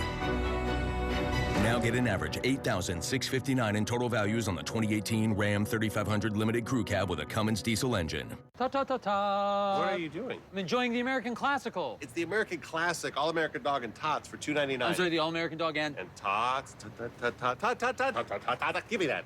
Hurry in to try the All-American Dog or Chili Cheese Coney with Tots for just $2.99. Best tailgate, brisket. No, real football y pollo asado. hoops and wings. Dude, subs. Hot dogs. Chili dog. No, Dodger dog. It's gotta be crawfish. Now you talk burgers. 7-layer dip. Ribs. No contest. Hummus. What? You need a hot grill. An ice-cold Coke. Of course. Football and Coke. Come on. It's got to be Coke. Game day. Race day. Calls for Coke. You know it. Grab yourself a Coke. It's Tailgate 101. We know that growing up means passing it down. We know that hunting actually helps our nation's wildlife grow stronger. We know that this isn't just what we do, it's who we are. We know the great outdoors, we love the great outdoors. Bass Pro Shops and Cabela's bring you the Fall Hunting Classic with huge savings, like this Cuddyback Black Flash game camera for only $75, and these Keen men's waterproof hiking boots for under $90. Ta-ta-ta-ta! What are you doing? I'm enjoying the American Classical. It's the American Classic All-American Dog and Tots for $2.99. I'm sorry, the All-American Dog and Tots. Ta-ta-ta-ta-ta-ta-ta-ta-ta-ta. Give me that. Hurry in to try the All-American Dog or Chili Cheese Coney with Tots for just $2.99. And here it comes. The closer, Kevin Harvick, puts on a clinic. Austin Dillon wins. A very emotional victory. There's the ace. Bubba Wallace in second. Here's Kyle. Gonna take a bow. To the bottom of the track. Here comes the 18. He puts the ball back. You don't like that kind of racing? Don't even watch. Martin Truex Jr., the champ, is back in victory lane. How fitting. How special. For the first time, Chase Elliott wins. I hope all my buddies back home are ready to get rowdy tonight because it's going to be a good one. Green flags in the air in Michigan. And peaking at the right time, to me, it is key. A lot of action in Mid-Ohio, but you didn't miss any of it. You were watching NASCAR nonstop. Austin Cindric to the lead around the 90 car of Andy Lally. Alex Labbe spun from 8th position in the 36 car. And the viewing party caught it all as well. There they are, watching on Twitter with the @Xfinity handle. And apparently they've heard every word we've said, including during the break. So hopefully you've enjoyed watching with them. They've had the best seat in the house right there. Of course, we've got to put it back to work tomorrow, Dale, because going to Michigan. Yes. Big Three, what can they do with the Michigan International Speedway? It's the Monster Energy Series Cup race from Michigan, 2:30 Eastern on NBCSN. Maybe some, yeah, I was going to say, I'll be there too. Maybe they're joining the party. Maybe some of the fans. Well, are you going to have a watch party for us? Possibly. Setting you up right there. Catherine Legg is off in the 15 car. And that looked like that was coming out of turn 7, or maybe turn 8 or 9. I think it was 9, actually. A couple of places around mid-Ohio still have some of the sand traps to slow the cars down in case they get off course. Continuing problems. She's got a deeper issue like brakes. Again, Legg in her first start in the Xfinity Series from the UK. So much road racing experience, but always wanted to try NASCAR. And Johnny Davis Motorsports, who have given opportunity to so many young drivers, is happy to field a car for her this weekend. Yeah, and she's done a really good job. Oh, straight off. She was 19th, Dale. Yeah, just got in there a little bit hot. And once it started to wheel hop, then there's nothing to do but let off the brake at that point in time, kick the clutch in, but you've got no way of slowing the car down at that point, and so just had to miss the corner. Something she really doesn't experience in the other cars, really, so because these cars are so different in so many ways, something she's learning to deal with. Nice upshift there from Elliott Sadler. Elliott having a good run, driven back up to 4th. Custer right on the tail of Allgaier. That's for 6th. And they're chasing down Lally, who is still in 5th. Again, he'll have to come to pit road sometime soon. He's shown just how good he can be and how good that Mario Gosling prepared 90 can be with the front of the pack. Yeah, absolutely. He's done a nice job up there on older tires, but with his experience, is able to lead a number of laps and then still run inside the top 5. Watching Elliott Sadler here. His foot cam. I think Hunt Brothers Pizza is sponsoring this, right? They have. Dale, explain to the folks again why no clutch. Yeah, because of the transmissions that you use this day and time, it's eliminated really the use of the clutch. And you can see there at the left, basically on pit stops, is the only time that you're going to utilize that pedal. So you can see Elliott work the brake with his left foot. So it's basically like short track racing is what you're doing, except with the shift where you have to match up the RPMs by letting off the throttle, and then you'll match those RPMs and your downshifting takes place. Parker? Well, guys, I was just thinking that Elliott Sadler, to me, has probably been the winner here of the cars that actually stayed out in the first stage to win that and get points in that stage. Right now, here running inside the top 5 and getting those points for 2nd place. Yeah, he's really back where he was running before those pit stops took place with that. He was running just inside the top 5, so basically everything has come back to that point. He was very, very patient. There were opportunities for him on a couple of those restarts to press the issue, and in typical Elliott Sadler fashion, he didn't do that. He waited for the opportunity to present himself to make a good, clean pass, and has got himself in a nice spot here. So Elliott continues in 4th. Meanwhile, that blue 22, 19-year-old Austin Cindric continues to lead at the Mid-Ohio Sports Car Course with 22 laps to go.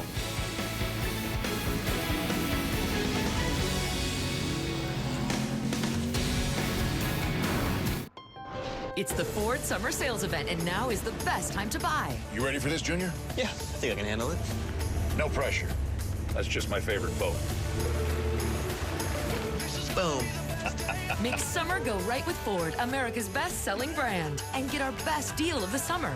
0% financing for 60 months on F-150. Get 0% financing for 60 months, plus $2,800 bonus cash on a 2018 F-150 XLT equipped with 2.7-liter EcoBoost. Crab Fest is back at Red Lobster with our largest variety of crab all year, like new Crab Fest Combo. Your one chance to have new jumbo snow crab with tender Dungeness crab. Or try Crab Lover's Dream. But hurry in, because Crab Fest will be gone in a snap. Mr. Elliott, what's your Wi-Fi password? Wi-Fi? Wi-Fi is ordinary, basic. Do I look basic? Nope. which is why I have Xfinity X5. It's super fast, and you can control every device in the house. Let's basement. And thanks to these X5 pods, the signal reaches down here, too. So, Sophie, I have an X5 password, and it's Datitude. Simple, easy, awesome. Xfinity, the future of awesome. Some things should never change, like the crisp, cold refreshment of Busch. But something should, like Mike's aim. Mike, toss me a Busch. Wow. Good effort. This is more than just a truck. To her, it's a classroom where she'll learn lessons they don't teach in school. Your truck is more than just a truck. That's why it deserves more than just any oil. Crab Fest is back at Red Lobster with our largest variety of crab all year, like new Crab Fest Combo. Your one chance to have new jumbo snow crab with tender Dungeness crab. Or try Crab Lover's Dream, but hurry in, because Crab Fest will be gone in a snap. Green flag in the air, we're underway. This season, Oh, what a great move right there. 40 drivers. Here they come. He's got it righted. Compete. Oh, it's a risky move right here. Contact. Oh, wrecking behind them. And decide Unbelievable finish. who will rise to the top. How about that? It was just like she got out of the car and just vanished. When my husband was shot, I knew it was no accident. I've never seen anything like it. You think, is it my family next? Am I next? He said, they killed him, Chief. They killed him.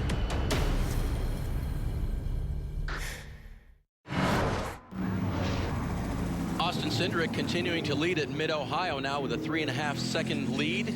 We saw that during nonstop. He was able to pull out just a little bit more time over Christopher Bell and Elliott Sadler. And what a young career it's been for Austin Cindric. As a 17-year-old, he won twice in the NASCAR K&N Pro Series. He won at VIR. He won at Watkins Glen. And then last year at the Canadian Tire Motorsports Park, this pass for the win on Kaz Grala. It's actually a pass through Kaz Grala, proving he would do anything it takes to get to victory lane in the NASCAR Camping World Truck Series. It was a big day for him then, DJ, and could be an even bigger stage for him today as the in-race analyst Brendan Gaughan is off track and finds his way back on. See some damage on the left front there. Not sure if that was what created getting off, trying to make a pass. More cars around on the racetrack. Andy Lally coming out of the final corner has been spun in the 90. He'd been racing really hard. He had tack to create that for Andy Lally. That right rear fender has the same look that Cole Custer's had earlier in the day. Here's Brendan heading down into turn 4. That might have been a little contact. What do you think, DJ? Very possible. Trying not to get stuck in the sand trap. Gaughan was 11th.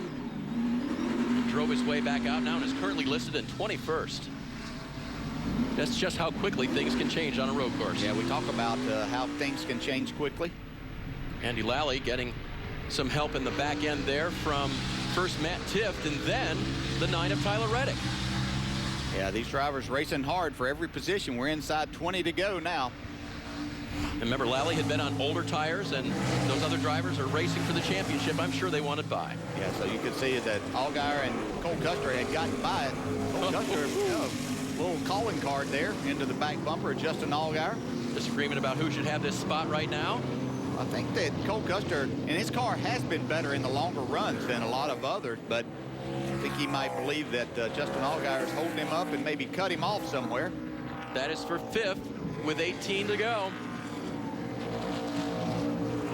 Lets us breathe for the moment. So while we've got a chance, let's go through the field. Brought to you by Hardee's, starting with Parker.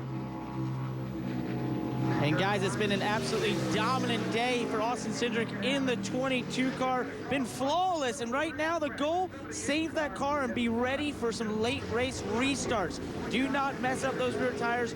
Take care of the brakes and have something left in case they have to go into some late race restarts, Kevin. Parker, what else can we say about Christopher Bell? Clearly a superstar in the making, if he's not a superstar already. Road course racing is not supposed to be his forte. His first time here, he's running second right now. Got the extra experience from the Trans Am race earlier today, but his whole goal was just to maintain points. He's got a chance to get a win on a road course today, Parker. Behind him is a driver that DJ feels like is underrated a little bit in terms of his road course prowess, and that's Elliott Sadler in the 1 car. They said, you know, when they go to places like Watkins Glen or Road America, they're a bit worried, but for whatever reason here in Ohio, he loves this place, and he has a lot of speed. He was in position to maybe win this race last year and just didn't nail the restarts. In a great position running in 3rd right now. And behind him is Daniel Hemrick in the 21 car. Remember, he finished 2nd, was leading a lot of this race late last year and used the outside on the restarts. He's just been lacking a bit of rear grip in that car to keep up with the 1 that's at right now, but a solid run for Daniel Hemrick, Kevin. Parker, best battle on the track is right here for 5th position. Justin Allgaier, there you see him coming in that orange car trying to hang on Cole Custer. He's gapped him now by about a half a car length or so. Allgaier has a road course win. He said, I was terrible when I started road course racing. Figured it out. Go-karts, Ron Fellow School. Now it's one of his strengths. Cole Custer right behind him. Also one of those drivers without a lot of road course experience, but he's figuring things out. One of those that's also used coaching to be able to do it. And he's in position to be able to score some good points in this race here today. Parker? Behind him in 7th, Tyler Reddick. Tyler Reddick has not really liked road course racing, had a eventful time at Watkins Glen and came into here and was really upset that they didn't get the 2nd practice because of rain. Felt like he was just figuring things out as they got done with first practice. But he went in this race with an open mind, told his crew chief, I'm just going to take it as it goes. And he's done a great job running right now in 7th, Kevin. Matt Tifft is one of those running in 8th that does have a lot of road course experience and circles this one, not just because it's his home track, because he's good here, he's good on road courses. He said, I think our strength can be strategy and the long run. So while he's maybe not as high up as you might have expected, there's still a chance that Matt Tifft can be a player as he works on Tyler Reddick right here, and Allgaier has gone around. 0-0 of Custer and Justin Allgaier. Finally, it happened. And Custer wanted by, and Allgaier was the victim. Custer was definitely faster, DJ. Oh, there's no doubt. And this is exactly what we expect inside these last 20 laps. You can see right here, Justin Allgaier gets outside the line just a little bit. Cole Custer tries to take that spot. Allgaier brings it back across on the nose, so contact. That was for 5th. Custer gets through, loses a spot or so, and in that, or shortly thereafter, Tyler Reddick. It looked like he might have got hit behind, yeah. Yep. Could have been Matt Tifft who has the left front. And the right rear tire is gone on the 9. And that's going to bring out a caution. You can see all the debris plus more. Oh, wow. Careful now. Hang on, Tyler. Look out, Justin. Justin Marks gets by, and the field will come through.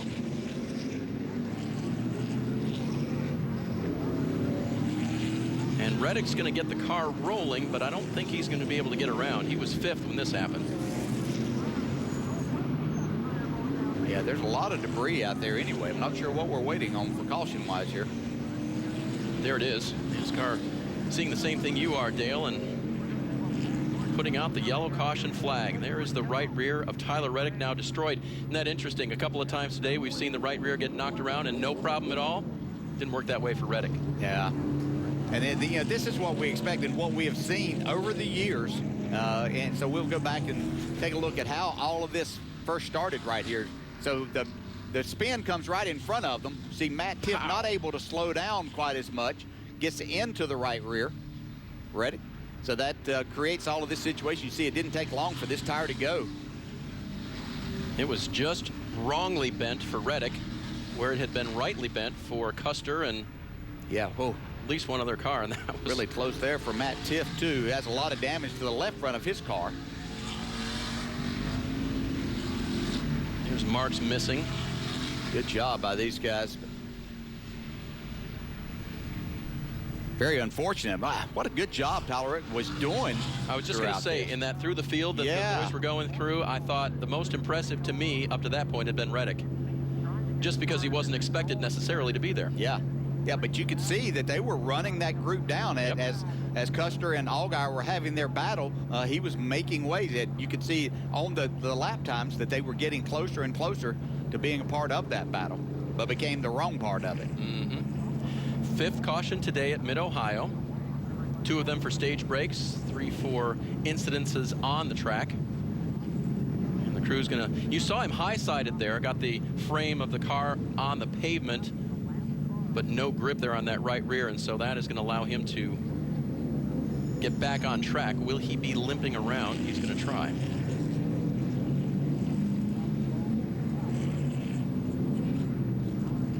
So interesting, there were drivers who saved tires, Dale, sets of tires, and we're going to need to pit, or we're going to choose to pit late. We've seen that work out before, to gain a couple of spots maybe over the others. Yeah, but most of the people that we see up in the front right now have used their sets of tires, yes, that they have. Laps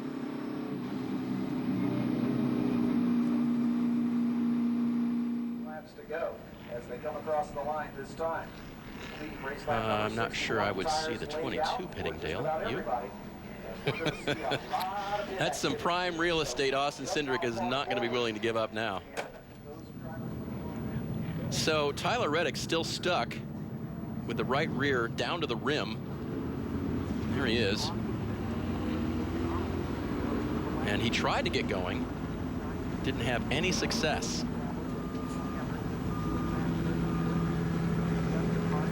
That may be the end. He's trying to get a push from the wrecker here.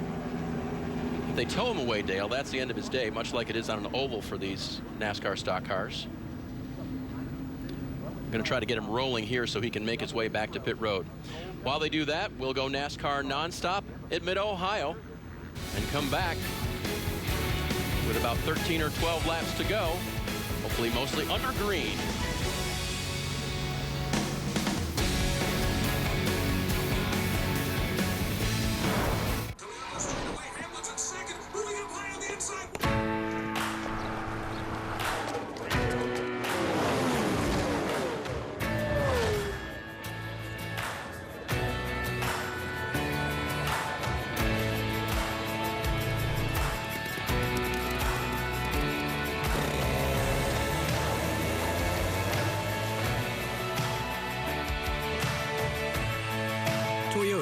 Let's go places. Today we're opening more than 150,000 locations called Domino's Hotspots. Like beaches, roadside attractions, and dog parks. And you can finally have Domino's delivered to every single one of them. No address, no problem. Find a Domino's Hotspot near you. Excuse me. You get 2 medium, 2-topping pizzas delivered for $5.99 each. Get the pizza you love delivered to a Domino's hotspot near you, or any of the other outdoor locations now open for Domino's delivery. When it's too cold for camping, we go camping. When it's too hot to work, we work. Too wet to keep going? Nah. This is the Gator XUV 835 with game-changing heat and air and 3 wide seating. It's never too anything for anything. Nothing runs like a deer. Get $400 off the Gator XUV 835M at any participating John Deere dealer. If you didn't get your wireless plan from U.S. Cellular, you've probably been blown away by hidden fees, too. And not in a good way! They hit you with activation fees and monthly connection charges. Then they throw in data overages. But U.S. Cellular has no hidden fees. Plus unlimited data for $40 a month. Right, my man? So get U.S. Cellular with a stronger signal in the middle of anywhere. And here it comes. The closer, Kevin Harvick, puts on a clinic. Austin Dillon wins. A very emotional victory. There's the ace. Bubba Wallace in second. Here's Kyle. Going to take a bow. The big contact. Larson to the bottom of the track. Here comes the 18. He puts the ball back. You don't like that kind of racing? Don't even watch. Martin Truex Jr., the champ, is back in victory lane. How fitting. How special. For the first time, Chase Elliott wins. I hope all my buddies back home are ready to get rowdy tonight because it's going to be a good one. Green flags in the air in Michigan. And peaking at the right time, to me, it is key. You saw a nonstop, a lot of cars coming to pit road, taking advantage of the opportunity to put on fresh Goodyear Racing Eagles with 13 laps to go now at Mid-Ohio. Yep, and they also have some Sunoco fuel that could come in handy because, as we've seen here, cautions breed cautions. So it's going to be very interesting. They did have a set of tires left. It's just a matter how much help are new tires versus what the leaders have. Glad you could join us today for coverage of the Rock and Roll Tequila 170 from the Mid-Ohio Sports Car Course. Things changing as we go. One thing hasn't changed. The AMR safety team has been out on the track several times today, helping drivers in distress, and most recently pushing Tyler Reddick's car around to the pit lane, or most of the way there. He's made it now. Meanwhile, here on the back portion of the course, Austin Cindric weaving back and forth and getting ready for a restart. Yeah, I'm not sure that the new tires on these cars is going to be a move to win the race, but it could take Justin Allgaier and Daniel Hemrick, who had started to fade. Of course, Allgaier got in the spin there, so he needed tires, if at all possible, to make a run here. And enough cars did this that they could find themselves back up inside the top 5. TJ, let's do a Toyota driver update, because we saw earlier, and Kevin mentioned it, just how well Christopher Bell has been doing today. He is running best of the Camry drivers here. Kyle Benjamin, not bad either in the 18. We saw him 3 or 4, maybe 5 wide a couple of times, and he's kept it rolling. Yeah, doing a good job. Brandon Jones had kind of a tough day, but still can salvage a decent day here and continue with his consistency. I think Christopher Bell is the story. We expect every time we go to an oval that, he takes on all comers. Doesn't matter who it is. He's been able to outrun some of the very best. This has been really impressive. I think running the Trans Am race earlier today certainly helped him. And as much road course experience as he can get in driving anything can be beneficial, but really solid effort. It was fun, too, to watch Bell and Brandon Jones put on a show. They were around each other most of the race, and I think swapped the position they were racing for several times. And you just get a feel for where you can pass another car, how close you can be, where the maybe his takeoff is compared to yours, even if it's not the same type of car. Yeah, just so many things to learn. Just whatever you can do and learn from that. And as we talked about fuel, this should make those guys at the front by having these caution laps not have to worry about fuel. They don't want to see an overtime situation, but they should easily be able to get to the end. Kevin, what's up with Kaz Gralla? So he's one of those that just came in here, so you know he's going to be good on fuel, and he's got fresh tires. And this is a story that a lot of people have been following throughout the year for the 19-year-old and his team, Fury Race Cars, dealing with budget limitations. He does have DMB on financial for Massachusetts, his home state, on the car for the 2nd race in a row, but they're not expecting to be at Bristol. Right now, they've only got 2 more confirmed races the rest of the year. Road America and the Roval at Charlotte, and road course is something he likes. He was 15 years old when he did the Continental Tire Series race at Daytona, so he's got a lot of road course racing experience, just not a whole bunch in stock cars. Hope to see them around for a long time. Hey, someone we have seen for a number of years, Dale, our in-race analyst. Let's dial him up one more time. Hey, Brandon, Dale Jarrett, you good to talk? Yes, sir. All right, well, getting a drink there might be more important, but we appreciate you taking the time and taking all this all day long. So what's the plan from this point forward? Looks like things are getting ramped up out there. Yeah, we need that caution bad. We were struggling. So this is going to make it exciting because the 9 guys that are in front of us have been faster than all day on short runs, and then the other 9 guys don't have tires. So we think this is our chance to try to make the run to the front because we were about good for 10, 12 laps until we faded. And there's only, looks like 12 laps, going to be maybe 11 or 10 to go when we come to the green. So we're going to drive the hell out of this thing, and I'm not here except for 2 more times. So really don't care if I upset people all that much. That was going to be my question as to how much use you might get out of that front bumper here. A little less patient probably right now, but we'll try to let other people do the dirty work, and I'll slide through clean. That's the goal always, and I always race that way. So I talk a big game, but I know me, I always try to be polite. Good luck. Thanks for talking.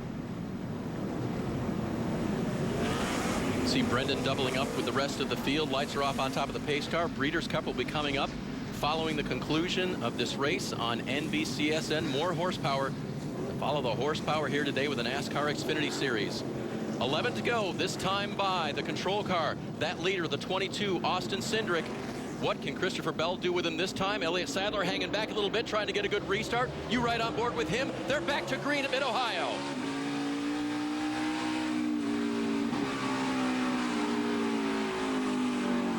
Contact, and Bell will go around off the bumper of Sadler.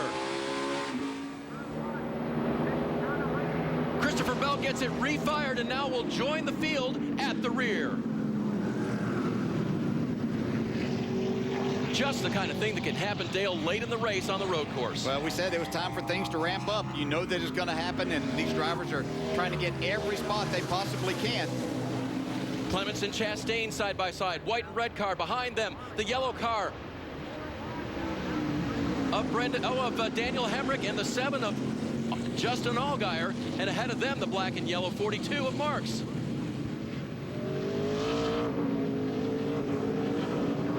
Still tight through 5, down to 6. Justin Allgaier really the first one of those cars that pitted during that last caution to get fresh tires. We'll see how much of an advantage that might be for him. And now singling out as they go through the back portion of Mid-Ohio. Yeah, and that's when things we'll find out how much these new tires. Justin Marks has struggled quite a bit with his race car throughout the day. But if Justin Allgaier is going to make any run inside the top 5, he can't waste any time here. Austin Cindric does not care. He is out to a 2.5 lead almost over second place Matt Tifft. And Matt Tifft with that damage to the front of his car after they had that slower pit stop, doing a nice job there up in that second spot. Here comes Elliott Sadler trying to take third away from Ryan Truex. Challenging on the inside. He'll outbrake him. Looks like he's got it. Yeah, Sadler was one of those people that was said earlier today he was not going to be afraid to use the bumper down here. He really wants to try to win a race. Not sure that he has anything for the 22, but he lost a couple of spots there on that restart after he had contact with the 20 of Christopher Bell.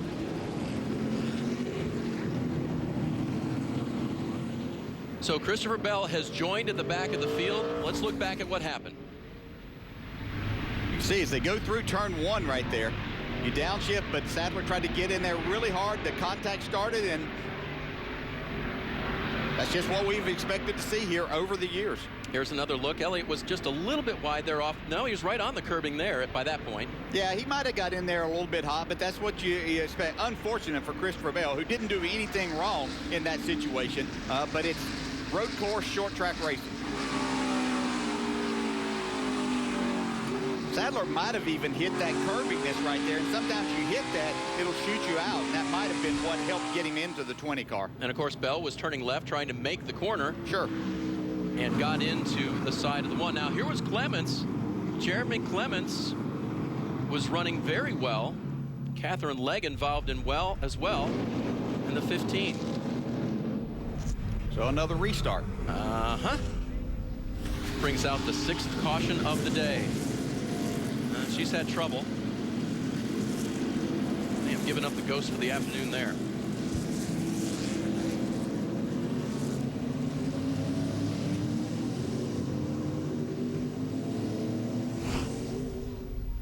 Yep, that may be motor failure there, Dale. Yeah, putting something down on the track there that could have created some more of the issues that we saw. Clements was 8 when he had his issues. And caution is out. There's Christopher Bell, currently being shown in the 24th position, Kevin. And this works in his favor. Very calm after the spin. About a half a lap later, calmly on the radio said, did he just turn me or what? First they said yes, then it's, well, we've looked at the replay, we're not sure. Yeah, we think he had about 1.5 feet or so. He could have given you a little bit more room, but mainly it was stay calm, which he has. If we get a caution, which now they have, we'll come in and get you tires and see what you can do. So this works in Bell's favor. Well, 4 wins on the year helps you be a little more calm in this type of situation. Not that you want it to ever happen, but he can be a little less upset than what some others would be. Parker? Well, guys, on the opposite end of the spectrum, the 22 of Austin Cindric, this is exactly why that team, when he had a large lead, was telling him to take care of that race car, take care of those rear tires, take care of those brakes for this situation right here, late race restarts that we're getting now. And we know that lots of times at this racetrack, when you get some of these cautions, there might be some more in the future. Last year, a record 9 cautions in this race. Hey, Parker, going back to that, and we see now that Justin Allgaier and Daniel Hemrick, 2 of the cars that are up there that just got 4 tires. In your opinion and your road course racing experience, do they have an advantage right now with those newer tires?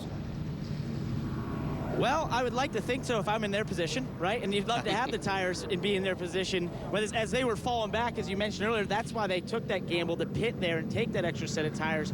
But I think at this racetrack, as so many drivers said, and I know from experience, it's just so hard to pass. So, I mean, you want the track position, and where Austin is, even though he's on older tires, with the speed they have in that race car, and if he saved a little bit here for the end, I really think he's in the right position compared to them. I believe it might be a net gain for the 21 car if they can get a little bit further up into the top 3. That might be possible. And Parker, I want to ask you one more question. Would you ever choose a different line on the restart than Austin Cindric is choosing there?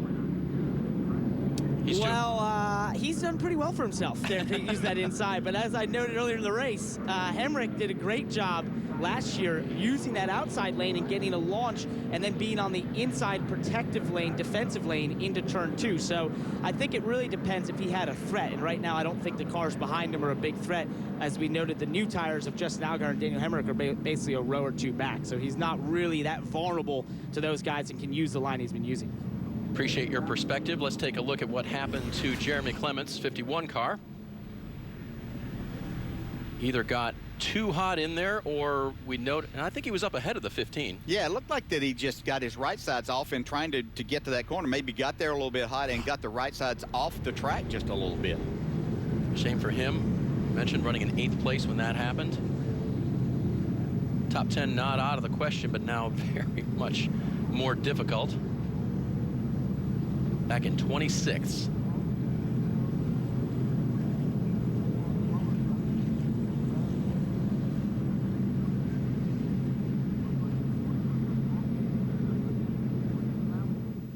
Tonight on NBCSN, don't miss the Lucas Oil Pro Motocross from Unadilla, New York. Hope they say it the same way they do in Georgia. And then at 8:30, the American Flat Track from Buffalo. That's in South Dakota's Buffalo Chip. Make sure to tune in tonight. Get all your racing fix on NBCSN. I'm bored just for a second there with Ryan Truex. What an opportunity he has here. 4th, Dale. And a little bit in that precarious outside line, but like Parker said, if you can make it work, not a bad place to be on a restart. Yeah, and he took advantage last time as the contact happened between Elliott Sadler and Christopher Bell. He was able to slide his way up into 3rd and ran there until Elliott Sadler got back to him. But what a solid effort that he's made after being off track himself back earlier in the race, but has done a nice job in rebounding from that. See him shutting the car off, saving a little bit of fuel as he goes. Just never know, as we say, especially on these road courses. These cautions come after we've seen the cautions. So, and things only ramp up more. These laps are winding down. You got to get everything that you possibly can. You've got these 4 drivers in the first 4 spots that are on the older tires. Christopher Bell comes to attention of his pit crew to get some new Goodyear Eagles and a little more Sunoco fuel.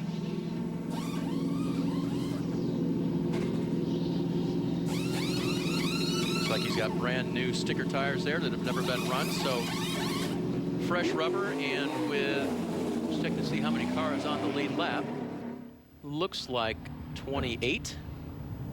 He'll see if he can chop that down to about 16 or 15 before the end of the race. Yeah, get what he can. And as a lot of other drivers are hoping they don't have any overtime, he wouldn't mind seeing 2 or 3 of them. Keep it coming, he says. Parker. Well, guys, how about the run for Ryan Truex there? Remember, he finished third in stage 1, and he has 330 people from Leaf Filter here watching. And you know what he told me? He loves road course racing because the driver can make a huge difference. Well, guess what? Here's his opportunity to make a huge difference to that race team and maybe have a shot at victory lane running 4th here. If he can get a good restart, he could get in position down into turn 2. Ryan back full-time in the Xfinity Series this year, has taken colleague racing to new heights, which is good for them. And Parker mentioned Leaf Filter, headquartered here in Ohio.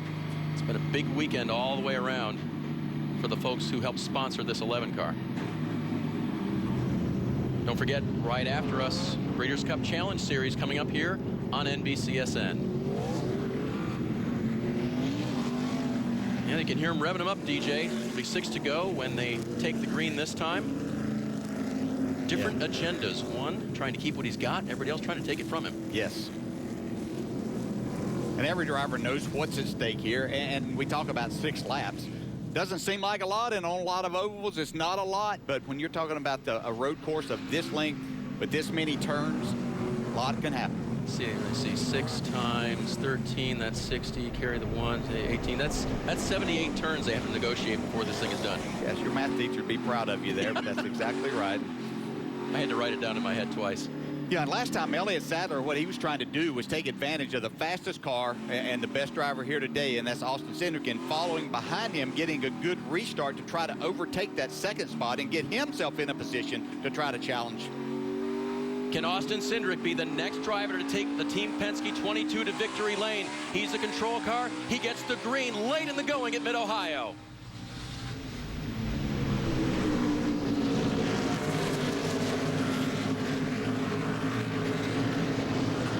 By 2 behind, everyone behaving.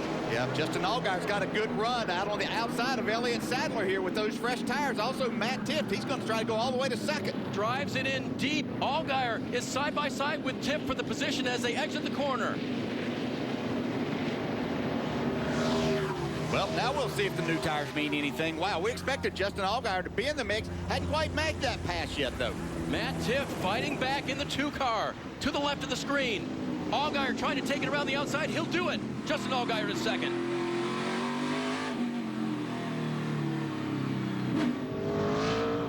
And Allgaier has had one of the faster cars today, Dale. Don't know if he's got anything for Cindric, but now he's free and clear to try to catch him.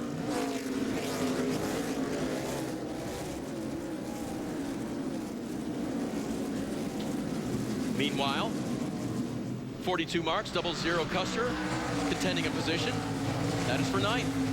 And you can see there as they battle too. Elliott Sadler came out on the losing end of the battle there as he got in kind of a 3-wide situation. All kinds of things happening late in the going here. Yeah. And Marks is around. He's going to keep it rolling though, and the field stays under green.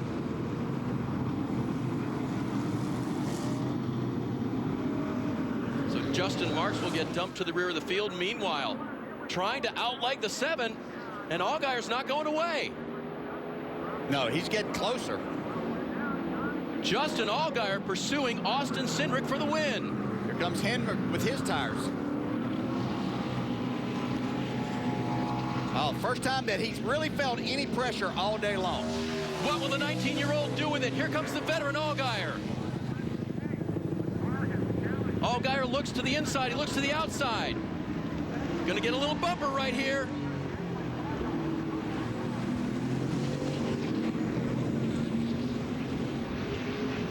Now through the technical section, Allgaier trying to stay right there until he gets to a passing zone. Justin Allgaier would like to make this happen sooner than later. He knows that Daniel Hemrick also has tires and could get there quickly if he's not careful. So he's going to want to make this happen. Is he going to use the front bumper to make that happen? Hemrick is through to 3rd. You saw that.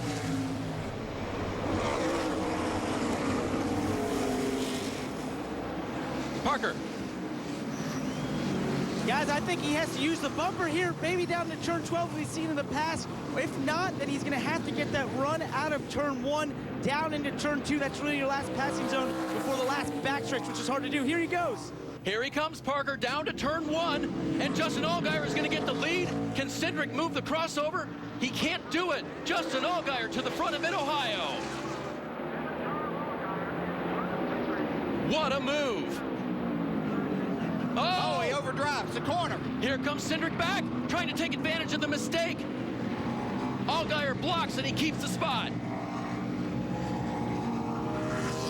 Now with a good run, here comes Austin Cindric back for the lead. Allgaier trying to break deep into the zone. Can he make it work? He'll have the advantage on the next corner if he keeps this spot. Yes. Well done by Justin Allgaier. But Cindric is there, and as you said, here comes Hemrick. Yeah, Hemrick's right there, and I think that was the one opportunity that Austin Cindric had to get back in front of Justin Allgaier. Not that he could hold him off anymore. Great battle down to the end. 3 to go this next time by.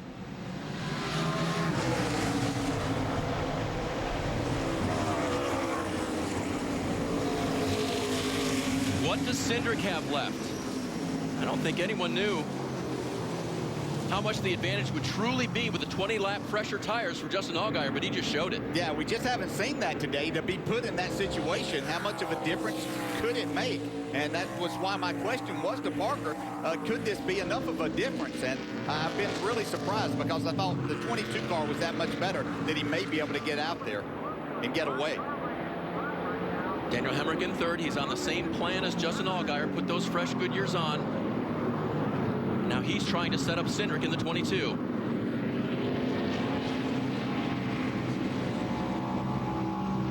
So just how wild and crazy this racing is, Dave, that here was Justin Allgaier, who was struggling, having a huge battle with Cole Custer, gets spun, and through all of that, a caution is created by somebody having a flat tire and spinning out, and so that put them in the position to think, okay, now we've got to get on a different strategy, go in and get tires and try to make this work.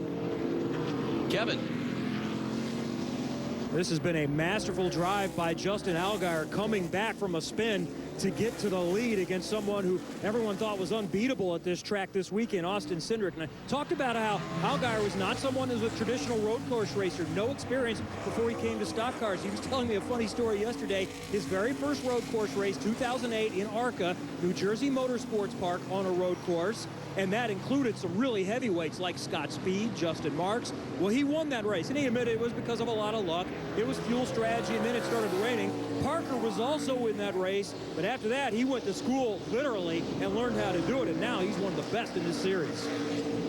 And this team has been good. Remember, it was 3 years ago that Regan Smith had arguably the second best or maybe the best car on the day. Alex Tagliani in a Team Penske 22 was leading the race, came down to the last corner, a little bit of contact, and Regan Smith went through. I'll tell you what, Austin Cindric's hanging in there. If Justin Allgaier happens to make any kind of mistake at all, you know, we saw Chase Elliott last weekend, the Cup race. Overdrive turn one getting in, he actually made it work, but Austin Cindric's still close enough. If Justin Allgaier has any type of issues, he's going to be right there to take advantage. Parker? DJ, I'm with you. I can't believe those tires were worth as much as they were for Justin Allgaier. And we know we've called this a career year for him, but what he just did there on that restart to pass all those cars, I think this is his career race, the best race I've ever seen him drive in this series. Very impressive. He's got to put together a lap and a half more, Parker. Keep it on the black, as they say, and stay ahead of Austin Cindric, who at this point is determined not to make a mistake and pressure the 7.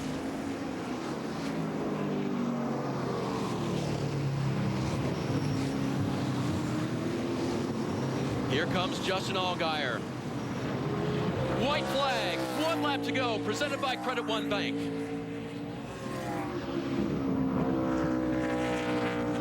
Twelve turns left, DJ. Yeah, coming to the most critical part right here. Just can't overdrive this corner right now. Don't want to get any wheel hop, nothing that's going to give Austin Cindric the opportunity to get to your rear bumper. Nice and clean down to the inside. Good exit. Just a little dust up. Saw this at Watkins Glen last week. Even though Truex ran out of fuel on the final lap, it was a mistake that brought him closer to Chase Elliott. Ultimately couldn't make the pass there, but that's what Cindric's hoping for. Yeah, Chase did a nice job of recovering from that and keeping the 78 behind, just as Justin Allgaier taking advantage of the situation and opportunity that presented itself to him. Allgaier through the gearbox, on the gas, off the gas, on the brakes. Just a few corners remaining.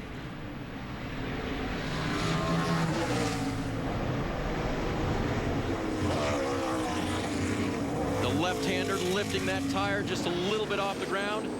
And now to the final slow corners. The carousel, turn 12. The left-hander, turn 13. Justin Allgaier is going to come from behind and win at Mid-Ohio. Awesome. Heck yeah. Heck yeah. Great job there, Boogie. Really good job. Good job, guys, all day.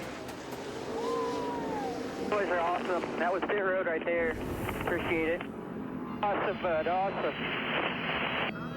By pit road, he means the strategy as well as the execution, right? Yeah, absolutely. It all worked together, and then he did an outstanding job behind the wheel. Through this corner here, that was a sight of some real trouble for Justin today, and we wondered if the 7 car would, not overheat the motor with the debris on the grill, and he got off track, maybe damage. Yeah, just made a huge aggressive move as he, on that last restart, entered turn 2 there to take it outside once again and make the pass that created the opportunity to beat the best car here, that what it had been the best car here all day. But what a great drive by Justin Allgaier. As Parker said, could be the drive of his career. Already with laps led at Iowa a few weeks ago, bested his laps led in a season in this series. So that tells you the kind of out frontness the 7 cars had this year in comparison to years past. Look at the crowd loving this. He's going to do a burnout in every corner. I was just going to say, what is this? Turn 5, get ready, turn 6. Yours is next. Heck, why not? Yep. Hey, he could even wheel hop it if he wanted to. He can now, yes. Certainly. Just for your friends back there in Michigan. Mm-hmm.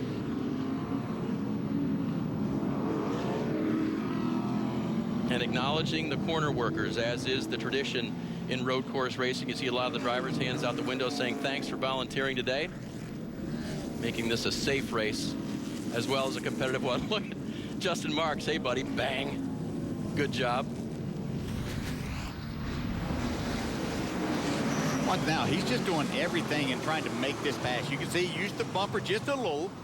Got Cindric where he had to slow down just a little bit right there. And then just a huge run off of the last corner.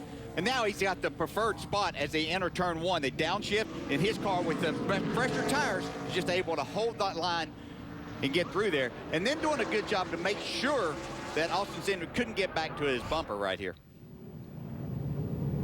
That's just the way it's supposed to be done right there. Fantastic job today by that man, Justin Allgaier. We'll come back to Mid-Ohio and talk to him at Victory Lane.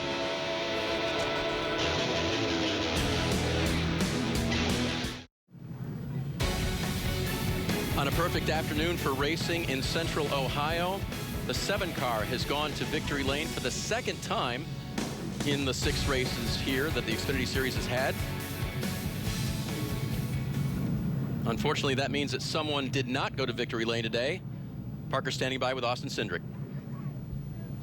Right, David, but you got out of the car with a big smile on your face. You had a dominant day. What'd you need there at the end to beat Allgaier? New tires. Man, at least I didn't, get outdrove or, out-saved tires.